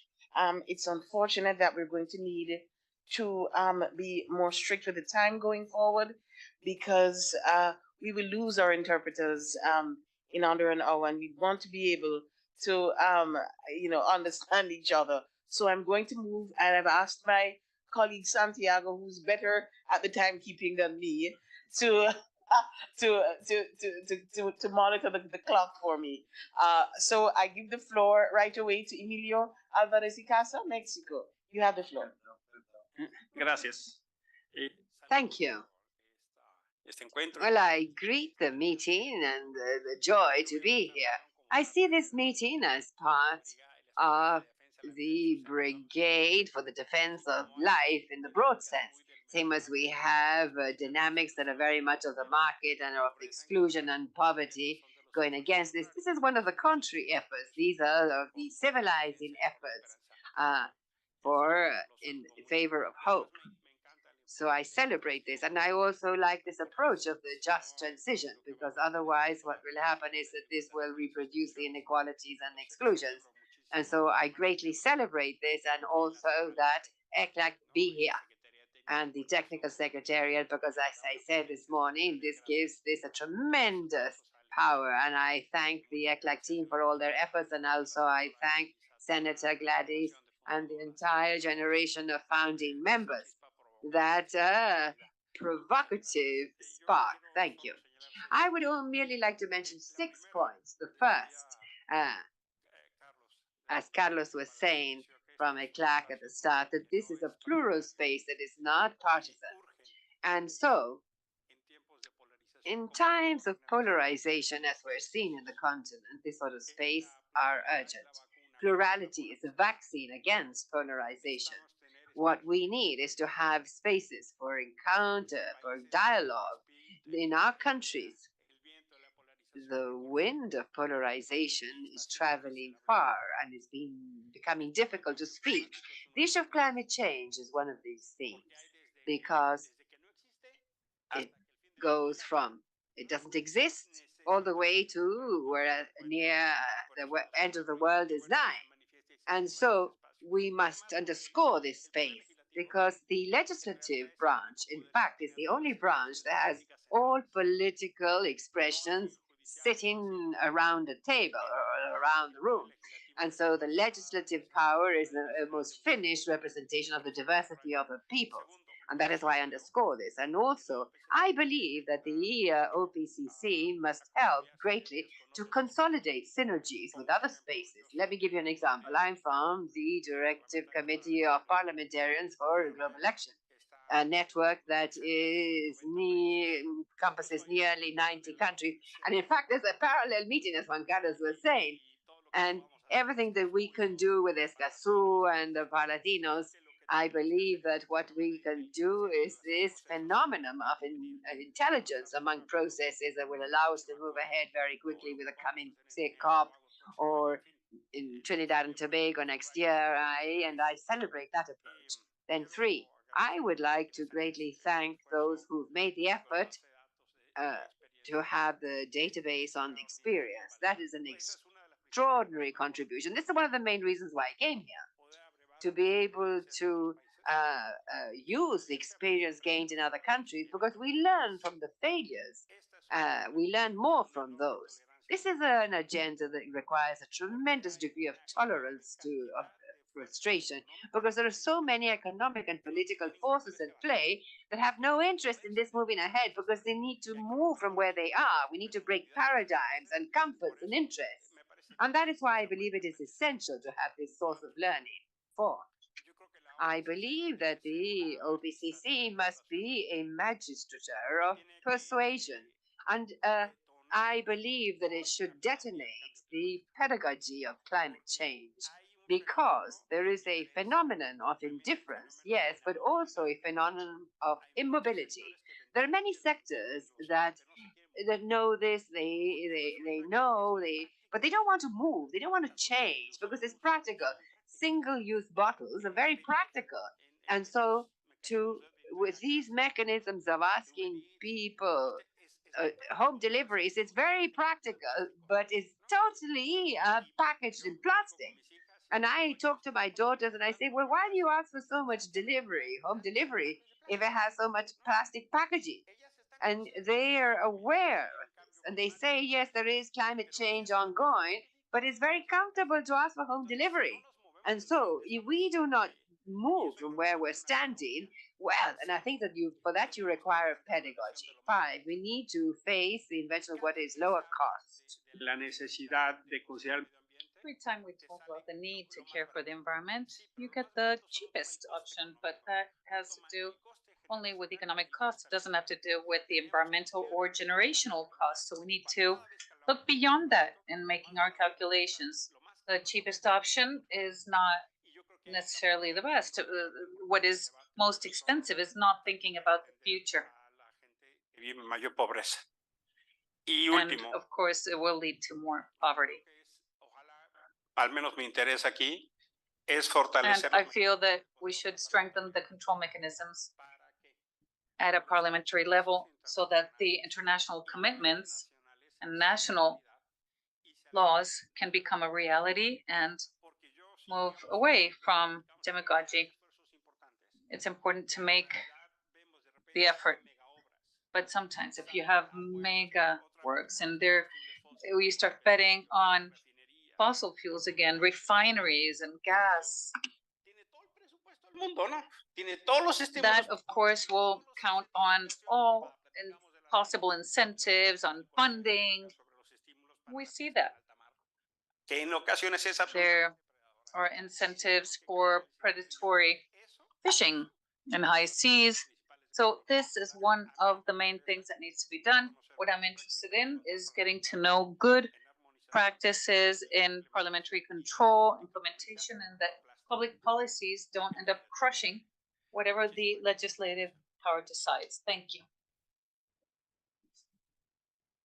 Thank you so very much. That was excellent. You know, the importance of good example, and the importance of peer exchange. We talk all the time about best practice, but it is also important to learn from the failures of others. I think that's an extremely important reason for us to be here. And practicing what we preach, teaching by example. So, you know, you got to sell your Range Rover. I am going to offer the floor now to, Gabriel, Panama. We have the floor. Thank you. Muchas gracias. Buenas tardes nuevamente a todos. Good afternoon to all. I would first like to thank Congresswoman Gladys for the information on the bulletin. It is an extremely important tool. I'm sure that my team and I will share it with the Panama National Assembly. We will be using it in the future. Nothing that is worthwhile can be done on your own. The more complex problems in our countries and in the world cannot be solved individually. And we are all very aware of this. You can't win a political campaign on your own without the support of congressmen. And we can have the best laws possible, but they need to be executed. There needs to be a correct execution. So congresspersons cannot work in an isolated fashion on large projects. We need to make good decisions with respect to the environment, but if there isn't a serious international commitment, we will fall short. Fighting climate change cannot be done in an isolated fashion. It is a joint task, it is a shared task, and that is why fora such as these are extremely valuable. They're valuable and important because they offer us a unique opportunity to share with other congresspersons on the challenges, advances, and information on how we can fight climate change and guarantee a just transition. That is why most of our countries, it is the executive that works on these environmental aspects and organizes the conferences.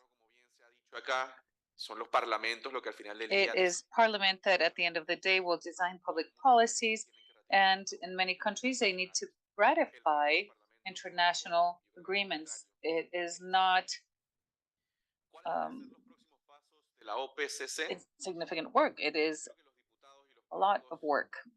I believe that congressmen and women know that information is power, and access to good information is one of the most important elements to have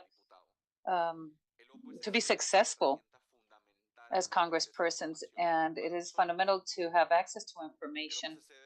The OPCC will continue to monitor the regional process on climate change, making public its interactive tracker, and supporting the members. It's a good initiative, and I will be using this tool, as I said, and I will share it as well. It's important to have newsletter style reports with more information to inform on the work and guidelines issued by the members. The observatory can continue to inform best practices and lessons learned on climate change aspects in different countries by means of virtual or in-person meetings. The observatory can also take into account training processes for its work teams in order to inform on climate change and just transition. As I mentioned earlier, just transition in Panama is practically unknown. It would be very valuable for me and for my team, for other members of parliament, to know more about examples and initiatives in this regard. It's important to think about potential and actual catastrophes in the region and to make this information public so that all may be informed.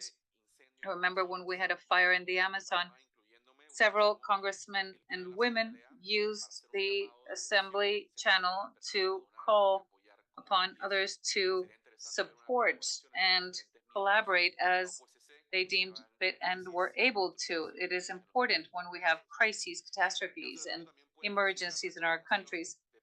It's also important to have coordination of environmental proposals in our member countries. OPCC en 5 y 10 años? Where will the OPCC stand in 5 or 10 years? In 5 to 10 years, this forum should have a much greater representation. There must be at least one representative from each member of Latin America and the Caribbean, each country. This is essential. It is not only necessary, but it is also possible. And it's important to make known the tools that we have at hand, not only in Latin America and the Caribbean, but also worldwide, to increase the average budget, programs, and laws in Latin America and the Caribbean, and offering analysis, critical analysis of this information based on evidence in order to improve the existing measures. I would like to touch upon many other subjects, but I would like to stress too, one, circular economy. In Latin America and the Caribbean, we recycle less than 5% of the over 200 million tons of residue generated per year, according to the IDB, compared to the global average, which is 5.7%.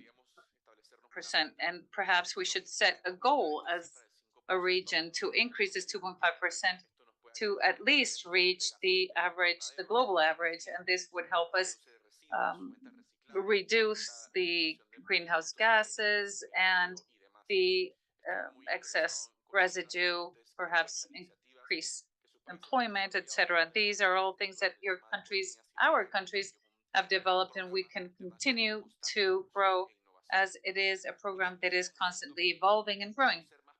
We would also like to see more perspectives on just transition, get to know more examples of what is being done in your countries, elements that are being included in your legislations, how the more vulnerable groups are being protected, how to reduce carbon emissions. All these are part of a just transition and circular economy. And of course, there are many elements that are ever changing. I would like to once again express my thanks to ECLAC, to the organization. I'm anxious to see the future products and results, tools that this commission will be sharing with the region and the world. Thank you. Thank you, Gabriel. Circular economy is extremely important and an area definitely that OPCC, that legislative intervention would contribute to significantly. Finally, I'd like to introduce, to offer the floor to Martina Casas, Uruguay. You have the floor. Muchas gracias. Thank you. We would again like to thank ECLAC and the Secretariat of the OPCC. As Juan Carlos mentioned, there is no way we could dismiss this opportunity. There's something that is truly important that has somehow been mentioned, which is that parliamentarians are not tied to our constituents, and what we do many times are personal. I would like to thank the advisors that have contributed to preparing the brief, and they depend on the permanence of the parliamentarians in their countries. So one of my proposals is that we should take advantage of the tools that the parliaments have, which are fixed. The Uruguayan parliament has offices where we work on compared legislation, among other things. And of course, this can be used to obtain information that could be provided to the OPCC. We need to find ways in our countries to make use of resources efficiently, and being able to share databases and not have it depend only on the efforts of parliamentarians and their advisors. These topics don't really have space in our agendas because they don't bear visible political fruit. I'm a biologist by profession, and I studied this for a long time. What really caught my attention was that scientists talked about this thinking of the future, and that was later imitated by younger biologists and scientists, and they talk about all these things as if they weren't going to affect us. It's important that everything we say or do in these spaces be translatable or applicable to daily lives of persons. Drought and other situations affect people's lives. So when in our budgets, in our laws, when we discuss climate change, we need to express explicitly that we are changing people's lives. I feel it is also necessary that there be transparency in how we legislate, but also that parliamentarians have some mechanism to understand or be able to explain to our constituents, because when a country presents results and measures greenhouse gases in a certain way, you go from NC1 to NC2, and we measure the gases and look at how it's applicable or comparable to the GDP. So does the public know whether this is a setback with our ambition in the Paris Agreement? So Gladys was talking about something that happened in Argentina, and they didn't know whether it was good or it wasn't. So that is what happens when we talk about this in a hyper technical manner. So these things that we discuss in a technical manner makes it difficult for people to understand whether it is progress or a setback, and it seems unpredictable. So it's important to speak transparently in order to distinguish which things are true and which ones are bluffs. It's important to speak of the taxonomy of financial aspects. Sometimes we use intricate vocabulary to speak of finance to say we are contributing to reducing climate change, but perhaps the actual effect is not that. So it's important to have tools to determine which things are bluffs and which are truly financial results that will reduce the impact of climate change. We need to take these opportunities to imagine much more. Sometimes we bring together parliamentarians and politicians to make things more proactive. The OPCC is showing that it's proactive, that it has an actual product, and it has an ambition to present concrete results. Because sometimes we get lost speaking of our ambitions, our wishes, and it just doesn't materialize. And that's what has happened in the last few conferences of the parties. They've been full of declarations. So I always say that the initial COPs were the ones that took place of mitigation of climate change. So the last one was damage and losses. And I always joke that in a few years we will go to COP and we'll be talking about prayers, because there won't be much more to do if we continue at the pace we have been. But so Santiago is saying something that I thought was important, and that is that this is a chronic disease. I know I'm over time, but I would like to close by saying that I don't want the OPCC to be self-complacent. We want to continue joining new members of parliament, find ways of financing what we're doing so that it will endure over time, because we, members of parliament, do not. And this is essential because, as it was said, Santiago, that this seemed like a chronic disease, and we were sort of like the physicians that were taking a look at the patient that didn't want to be cured. We are the friends of the patient that need to intervene to say, look, you're not right, you need to get better. Because we can coexist with a chronic disease as the world is existing with climate change. We do not want this chronic disease to become something lethal. So we must be more ambitious. We want to speak in international stages and say, with the voice of the South, that we can be an object of aspiration for the North, of how they want to develop. But we have our development project, but we have a vision of the future. And there we have the members of parliament. And today we are more members joining the group.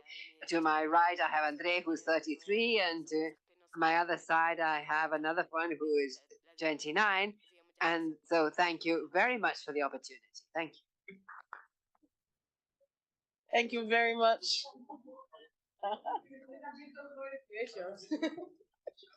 Thank you very much for that very positive, uplifting contribution. I pass the floor very quickly to Consuelo Veloso. You have the floor. Muchas gracias. Thank you. And first of all, I would like to thank you because I feel very honored to be part of this space and that I consider is key. That is why I hope that we can strengthen it even further and that we may continue to deal with this in depth. At least once a year, these meetings, themes to which we can find concrete proposals and that then afterwards we can bring them to fruition in our countries. I believe that the wealth, or rather the diversity of this space with the different political sensitivities, there lies the wealth.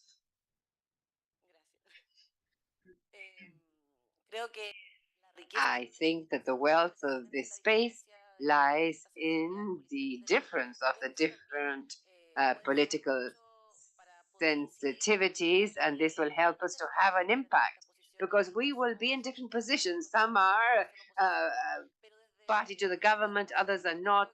But regardless of where we are, we must take on a commitment, and that is our main agenda. Our banner for our struggle is fighting climate change. And so we need to base this on scientific knowledge. This is the challenge in order to address those who today openly deny that we're going through a crisis. Look, where there is no water. Look, they deny that there are epidemics and that they will return. Speaking of a series of consequences of climate change, I think that we must be on the side of truth because we know that the fact that people with denial speeches make headway, that means that our countries fail bills that tend to reduce this and improve the life of people. But if we place climate crisis at the heart, it's because we're putting people at the heart, at the center, people. And also I say that we should have concrete proposals relating to two themes. For example, a new meeting or gathering to be able to speak about oceans, which was a concern that we had that was shared, maybe deforestation or maybe drought, and to be able to create inputs that may allow us to return to our congresses and parliaments and devise working agendas and maybe a joint fight ahead. Our colleague here from Brazil was saying that if we do not address this crisis comprehensively, it is very complex or difficult that individually in our individual countries we may move ahead. Latin America in general is affected by the same oppressions, the same challenges, drought, the disappearance of drinking water reserves, soil degradation, deforestation. So we must continue to work in a fragmented way. Cannot be.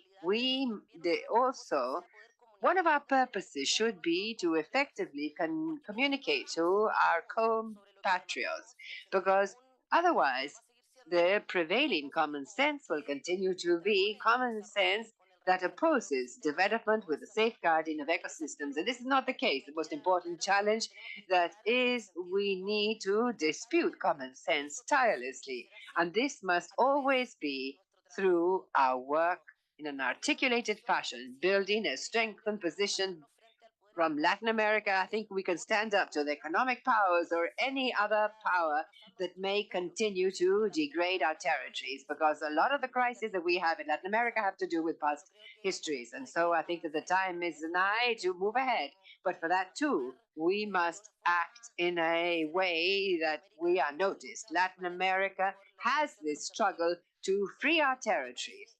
I think it is important that they should stop seeing us as their backyard. And I am referring not only to specific countries nor specific forces, but everyone who would like to tell us that it is legitimate that there are people that do not have water to drink or do not have food to eat, while they can move ahead with their business interests that may be very legitimate, but they must be compatible with the good living of our people. I am convinced that from here will come the muscle to mitigate and control climate change, and also to ensure the good living of our people, our brothers, and our major homeland. Thank you. Thank you very much. Washington Varela, right away. Muchas gracias. Well, thank you, my dear moderator and dear friends. Definitely, climate change has no political color, nor a particular social status. It is a truth that is present. And of course, it is the result of the lack of coherent policies that are in line with nature. And so the Commission of Biodiversity in Ecuador, the National Assembly that I represent here, this is a commission which is multi-party, biodiverse, and there, everything that we propose, we reach in consensus. There, we do not discuss anything against anyone. The parties and party precepts are left aside, and we work in favor of nature to improve what we have. And in that sense, I would like to once again thank you for the great opportunity that we have. I thank you for inviting us as a country to be part of the observatory, and also thank Gladys for the great work that she's doing.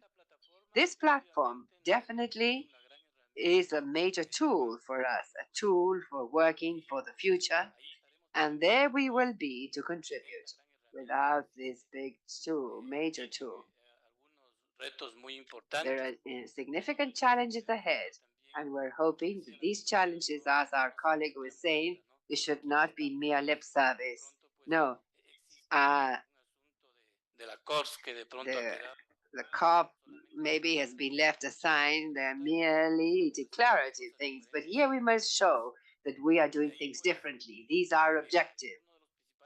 And so one of the main aims is to be an active member right now. The document has been entered, and I would like to say to my technical team that is there in Ecuador, I thank them for the professionalism that they have exerted in favor of the environment. And likewise, we hope that there will be an expression, an official expression by you, for it to be even more objective, addressing the President of the National Assembly so that we there may also create, same as we have in all parliamentary groups in Ecuador, we all will also have a parliamentary group, and we hope everyone does the same on the OPCC. And we will do that straight away in order to strengthen this major initiative that we are building right now.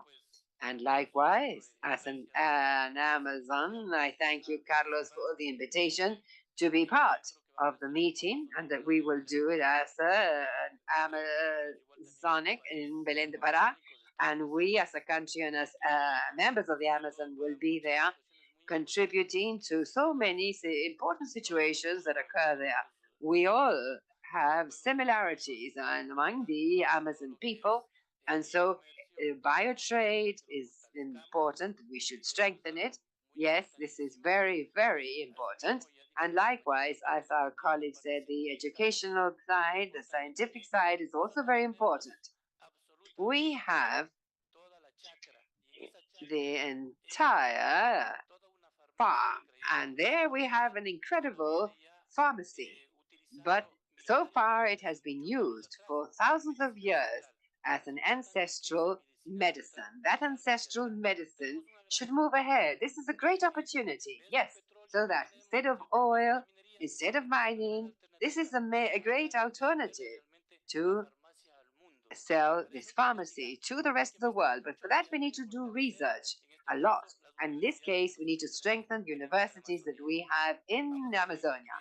We will continue to build. Thank you, my dear colleagues. Thank you very much. I give the floor to Juan Ignacio de la Torre, please. Bien, muchas Well, I thank you once again, ECLAC, for organizing this summit and this summit of members of parliament. I would now like to emphasize some legislation that's not necessarily environmental, because when we speak of climate or ecology crisis, we immediately put the emphasis on the Ministry of the Environment, environmental legislation, and we see it as something that is sectoral. But no, I think that we should have this more comprehensive, interdisciplinary approach. And yesterday, in the Chilean Senate, we were discussing a bill that is very relevant because it updates the criminal code, for example, to sanction with far more demanding standards than we had so far environmental crimes, economic crimes, and environmental crimes, and even as far as the having the sanction of jail for those responsible, regardless of who they may be. And so I invite our colleagues, the other countries, the jails in our countries are full, packed full, overcrowded with people who commit crimes against property, what is known as common delinquents, and we're also murderers, but they're mostly come from the most vulnerable sectors of our societies. But let's ask, how many people in our jails in our different countries are deprived of freedom on account of corruption, economic corruption at large scale, or serious environmental crimes that have irreparable consequences on these ecosystems? So this is a challenge. Our country is only just coming up to date with this. And I give you this example because I believe that the Court of Justice, at least in my country, the Supreme Court, as based on processes of the judicialization by the civil society, often they have a greater impact than the political work, government or parliaments, on account of good actions done through legal processes, either stopping investment projects that don't comply with environmental regulations or demanding that environmental standards be raised. And so this is a challenge. And it is a challenge for those of us who do laws, who legislate, and this is done institutionally. And lastly, I would like to focus on Escazú, the Escazú agreement that has been promoted and discussed quite a lot. But that is a tremendous challenge because in Latin America, this is the most dangerous continent for the environmental defenders, and where people are being murdered, people who defend the environment because they face a major interest, very often very corrupt, and that they send the opposers to be killed, to be criminalized and pursued. And so this is a tremendous challenge. How can we work together with the civil society, with the legal defenders of the civil society, and of course with the social, environmental, indigenous people, and so on, so that we wish to have environmental democracy and environmental justice? And so in the sustainable development, we may have a harmonization between economic development, dialogue with the communities, environmental standards, economic, social, environmental criteria for investments, green investments, and so on. And so that our countries must no longer be exporters of raw materials without any added value.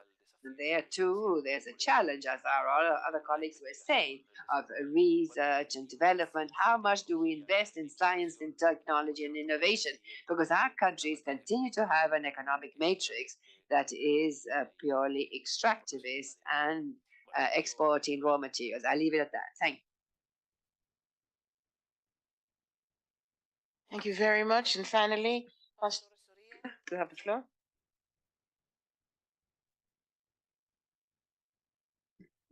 Muchas gracias. Thank you. A la fructífera jornada.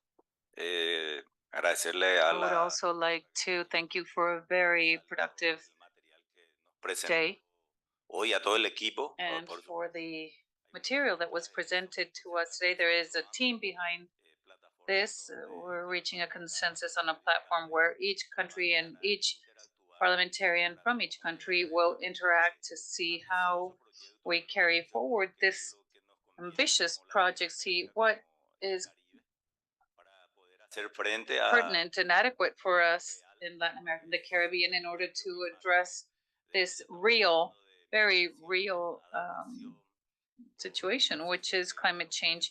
There's adaptation and processes that are taking place in our countries, Latin America, and I don't remember the exact song, but it said that America was a garden. I think we're all aware of this. If we can care technically and legislatively of our region, we will do better. Our country does not need more laws to have better justice. What we need is for the institutions that need to apply the law, that they be strong enough from a patriotic perspective, from a perspective of honesty, that they apply the law. I would like to stress what the Chilean colleague mentioned regarding the fact that in our prisons we have people that committed petty crimes and have lengthy convictions, and others that have committed worse crimes or felonies are still on the loose. I'm leaving Parliament. I will be there until June 30th. Unfortunately, I was not able to learn of the activities of ECLAC and this observatory earlier. I was a president of the Environmental and Natural Resources Commission, but somehow the invitation does not seem to have arrived at Parliament. So I was not aware. The same thing with Parlatino. We needed to have this meeting of parliamentarians of Latin America and the Caribbean. It's so much like The Hague, and we had talked about this for Latin America and the Caribbean. It is not only what is happening in Colombia or Paraguay. Perhaps we're not carrying out the right actions to mitigate. I believe that we have not taken the right path. So I am leaving on June 30th, but I would like to invite you all to continue working. I will take this to my country. We have presidential elections soon. I'm sure if my government is elected, we will continue with this effort and we will follow the observatory to carry out the necessary actions to ratify the Escazú agreement, where all countries in Latin America are involved, and to see how we can contribute in order to adapt and make the environment more sustainable. Thank you. Thank you very much. I want to thank all of you for your contributions. I think this has been a really, really wonderful exchange. Very substantive, very thoughtful, rich with ideas, innovative, practical. I thought so much of it that we can embrace in terms of pursuing greater participation. We will all work together to ensure that our number is doubled by the time we get to Trinidad next year. Raising awareness in many different ways, including social media, the importance of fundraising to get things going, the importance of continued legislative action. There are so many ideas that have come forward. I would like to invite all of you who have written presentations, please email them to Camila or the Brazil team or to Janata so that we can capture in detail everything that has been shared at this roundtable, because we really want to ensure that the plans going forward are very much reflective of the very rich ideas that we have received through this roundtable this afternoon. We are going to bypass the coffee break because, of course, we're in the last half hour of our meeting. So I'm going to hand back to Carlos for us to go immediately into the last session for the evening. Thank you. Thank you. Let's do the. Okay, thank you very much. I promise I promise I won't be like the Speaker of the Parliament in Westminster that throws things and stuff. So let's go to Senator Gladys for the reading of the declaration, and with that we will end with the photo. But this is a very important moment where we have the declaration being read by Senator Gladys Gonzalez. Thank you. Gracias, Carlos. Gracias a todos. Voy a leer esta declaración conjunta. Thank you very much. We will read the joint statement that we all worked on together, and at the end I will say who has signed it. Joint Statement, Parliamentary Summit on Climate Change and Just Transition in Latin America and the Caribbean, April 20th, 2023. We, parliamentarians of Latin America and the Caribbean participating of the Parliamentary Observatory on Climate Change and Just Transition, OPCC, gathered in Santiago, Chile on the occasion of the first Parliamentary Summit on Climate Change and Just Transition in Latin America and the Caribbean, aware of the leading role played by the legislative power in driving the construction of effective legislative frameworks for the just transition to sustainable and low-carbon economies in the countries of Latin America and the Caribbean, recalling the purpose of the OPCC to provide a shared information tool on the state of environmental legislation and parliamentary treatment in Latin America and the Caribbean, and thus contributing to the objectives of the so-called Escazú Agreement in terms of legislative information and data transparency, access and sharing on environmental matters, reaffirm our commitment within the scope of the OPCC to inform, update, and ensure access to environmental information and legislative data from our parliaments, reiterate the need for prompt and full implementation of political agreements within our parliaments, including the need to immediately ratify the Escazú Agreement by states that have not done so yet, and full compliance with the Escazú Agreement in the states where it is in force, the Paris Agreement, and the 2030 Agenda for Sustainable Development. Bearing in mind the risks associated with the deepening of inequalities among the countries of our region, we reaffirm our commitment to promote from our parliaments initiatives of international integration and solidarity in the pursuit of collective solutions, especially supporting the nations most affected by the catastrophic impacts of climate change, with special mention to the Caribbean small island developing states.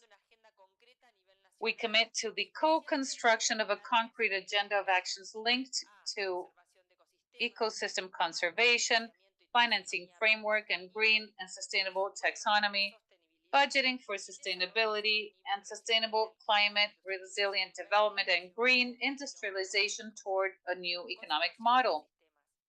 Ecosystem conservation.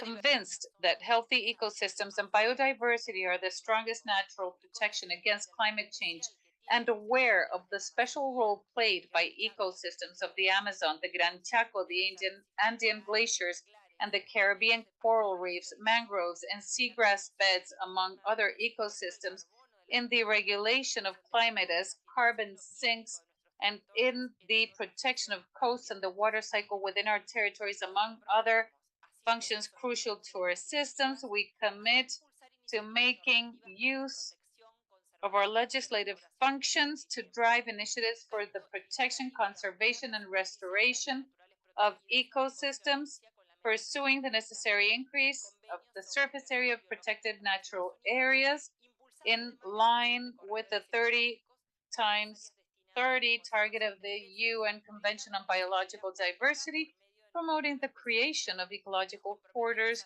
and other areas for the conservation of species, thereby providing them with legal security through specific regulations. Furthermore, we commit to promoting the monitoring of state public policies and control tasks, establishing multi-actor processes to reduce the risk of land encroachment, the unsustainable expansion of agricultural sector, and the illegal extractive activities in protected areas. We commit, moreover, to support the development of robust environmental justice systems that incorporate environmental violations into criminal justice systems, recognizing social aspects and human life that exist within ecosystems as fundamental for all societies in the world, taking into account that climate change disproportionately affects different groups of the world's population, especially in relation to race, ethnicity, gender, income level, and schooling. We commit ourselves to create conditions for the security of indigenous peoples, quilombolas, traditional peoples, citizens of the Caribbean, small island developing states, and other groups that are disproportionately more affected by the climate crisis, both in their communities and individually, by promoting appropriate conservation of ecosystems in order to combat climate change and ensure a just transition. We commit in our parliamentary capacities within the world's most diverse region to build climate solutions jointly with local communities, native and traditional peoples, by strengthening a dialogue that values their ancestral knowledge and technologies and addressing issues of environmental racism and social inequalities, ensuring their protection as well as the protection of their territories and traditions. Finally, in coordination with local government, civil society, and the scientific community, we commit to develop regulations and legislative initiatives that generate opportunities for implementing nature-based and sustainable economic alternatives without putting ecosystems at risks, considering traditions and ancestral knowledge and ensuring the protection of native and traditional peoples.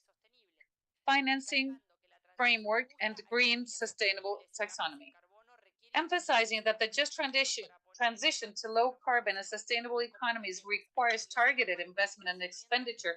To set this transformation in motion, we commit to establish a financing framework that promotes investments that not only mitigate climate change, also foster climate resilience, promote adaptation, and are linked to loss and damage by providing financial support to investments in public infrastructure, premises, and green communities. We commit to establish a green and sustainable taxonomy that defines criteria according to which investments can be considered green and sustainable, contributing to creating an environment of trust and security that ensures transparency, control, and monitoring, thus minimizing the risks of greenwashing and allowing decision makers to identify investments that are environmentally and socially sustainable and are in line with long-term sustainable development, climate, and social objectives. We commit as legislators from Latin America and the Caribbean to work together to identify and agree on shared criteria to harmonize common minimum elements of green and sustainable taxonomies in our region. Understanding and recognizing that green and sustainable taxonomies must also present differentiations that reflect the specificities between countries, especially in relation to their contribution to specific environmental and social objectives. We're committed to advocating for regulations to establish a serious, transparent, and rigorous assessment system for specific environmental and social performance criteria to determine whether they meet the requirements of the taxonomy of green and sustainable investment. Budgeting for sustainability, emphasizing the importance of public spending in the just transition to sustainable low-carbon economies and appreciating that a healthy environment, including the conservation and restoration of natural ecosystems, is crucial for our survival. We commit to setting a common and high standards for publicly funded projects and actions that address the need to ensure that all public spending and investment is sustainable and that ensures that public infrastructure and facilities are climate resilient. We commit to promoting the mainstreaming of the concepts of sustainability and climate resilience in our national budgets, including the development of minimum green and climate resilient criteria that all publicly funded projects and initiatives must meet. We commit to promoting regulations that define maximum acceptable levels of ecosystem impact in the development and operation of infrastructure and facilities, as well as targets for energy efficiency, water efficiency, and waste management. Sustainable and climate resilient development and green industrialization toward a new economic model. Considering the opportunities for human well-being and prosperity that stem from increased efforts and investments for the strengthening of ecosystem services, the regeneration of biodiversity and natural ecosystems, the circular economy, the reduction of the carbon footprint of the different production and consumption sectors, mitigation, adaptation, and resilience to climate change. Understanding that the abundance of natural resources in our region, which is unique globally, can translate into a comparative advantage and an opportunity for economic development and the health, resilience, and prosperity of people, communities, and populations. Recognizing that the urgent need to overcome once and for all the dichotomy between socioeconomic development and care for the environment. We affirm that the transition to a low-carbon and sustainable economy must be the central focus and inseparable element of a country's development strategy, at the heart of which must be the objective of ensuring human rights, human dignity, and promoting the well-being of the people of our region in all their diversity. We commit to working actively from our parliaments to foster the development of manufacturing, industrial ecotourism, and sustainable agriculture capacities in the region. Reforzando regímenes de fomento, inversión para la economía verde, la industrialización verde, la electromovilidad y la economía del conocimiento, entre otras áreas estratégicas para el desarrollo sostenible, con el objetivo de retener en nuestros países los empleos, los ingresos y la prosperidad económica que las inversiones bajas en carbono y sostenibles pueden generar, incluyendo la planificación estratégica de largo plazo. Desde nuestros distintos roles en los parlamentos de América Latina y el Caribe, nos comprometemos a impulsar normativas para acelerar la transición energética justa y sostenible y promover los sectores estratégicos para construir un nuevo modelo económico que dé soporte al ambiente sano, a la vida humana en su diversidad y al desarrollo sostenible. Nos comprometemos además a identificar a partir de un proceso de diálogo entre los parlamentarios partícipes del OPCC y en el marco de los procesos de integración regional existentes como el Mercado Común del Sur, el Mercosur, la Comunidad Andina de Naciones y la Comunidad del Caribe, mecanismos comunes para la medición, compensación y reducción de los impactos de nuestras actividades productivas industriales, agrícolas y del turismo, y para la implementación ágil y transparente de mecanismos de pago por servicios ecosistémicos. Instamos a los parlamentarios. We urge the parliamentarians around the world to join our efforts in this initiative through their interparliamentary cooperation and alliance for the common goals and challenges we have as parliamentarians of the Global South.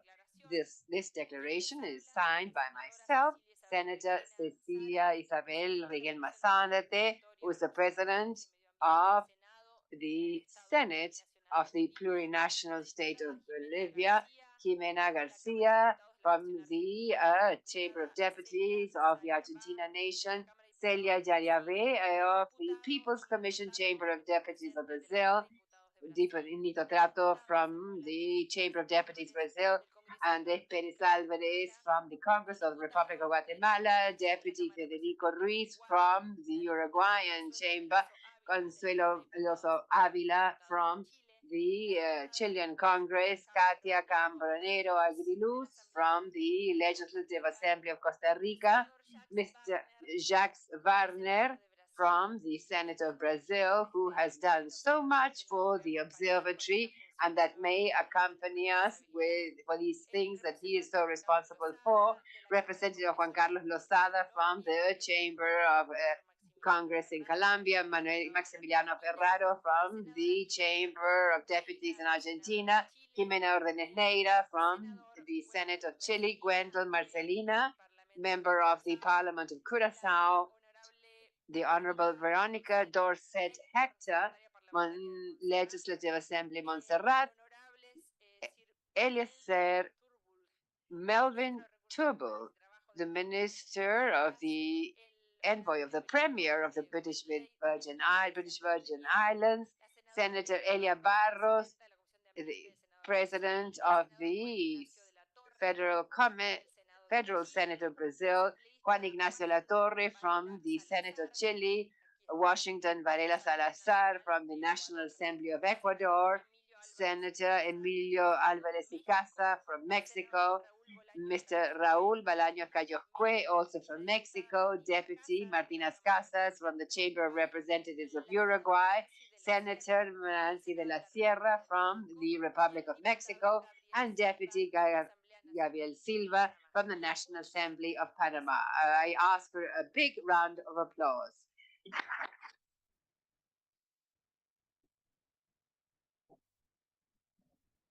Y los invito ahora a todos a tomar. And I invite you all now to take the institutional picture nearby the flags. Semejante cantidad de compromisos, imagínate, ya me quedó la espalda.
Special thanks to our interpreters for staying with us for the afternoon.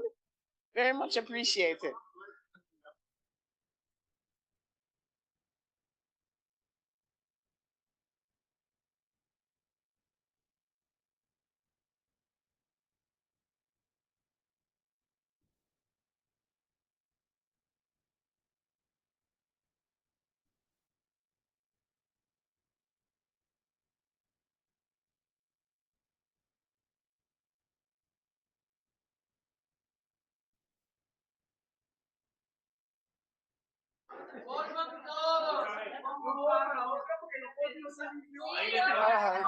Vamos.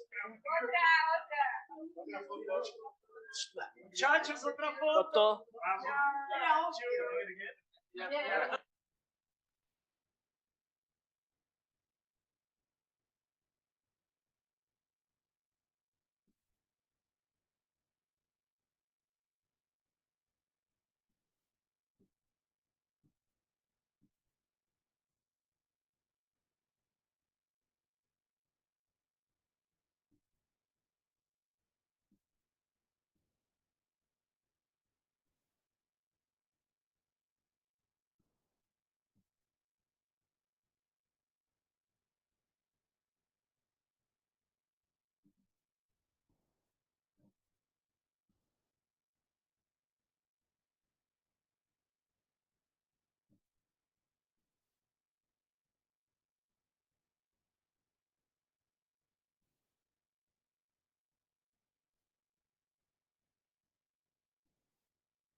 Atenção, atenção.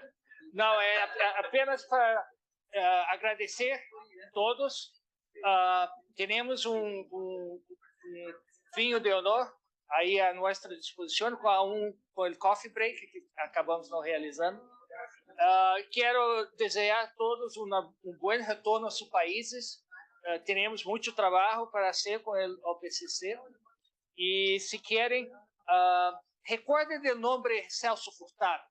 É brasileiro que nasceu com o meio de uma crise climática, que é a sequia do Nordeste, que conheceu a destruição da Europa, porque foi um dos 25.000 brasileiros que tive como soldado em batalhas, e que depois estudou como o clima e os recursos naturais foram tão importantes para a formação econômica do Brasil e de todos os países. Então, creio que com Celso Furtado em mente, podemos pensar em como fazer o desenvolvimento da América Latina usando uma boa governança de nossos recursos naturais e de nossos cérebros. Sim, exatamente. Sim. Graças e muito obrigado.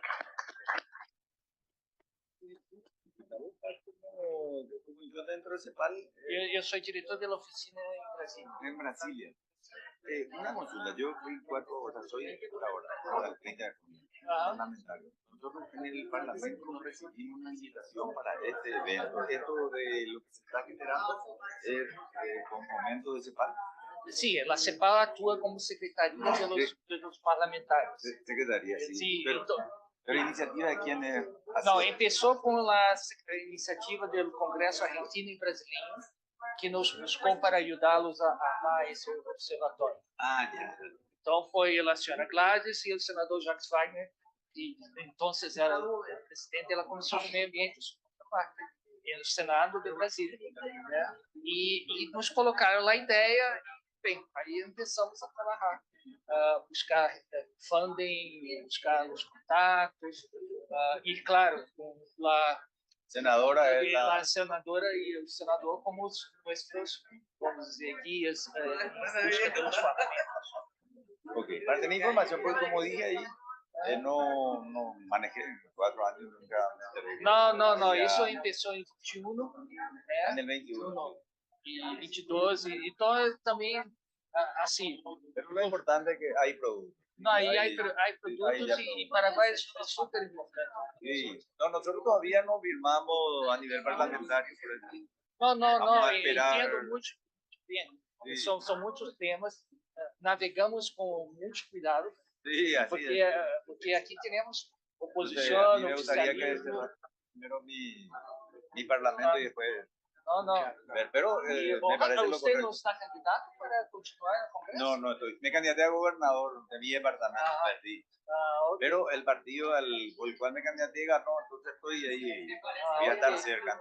Por ahí podemos acompañar eso. Siempre estará bien invitado aquí para nos ayudar. Okay. Vamos a ver cómo hago para estar en contacto con ustedes. De hecho, ese equipo también va a estar hablando con... No, envía a Gabriela y todo, mismo después del concurso salida. Usted es político, entonces para nosotros es importante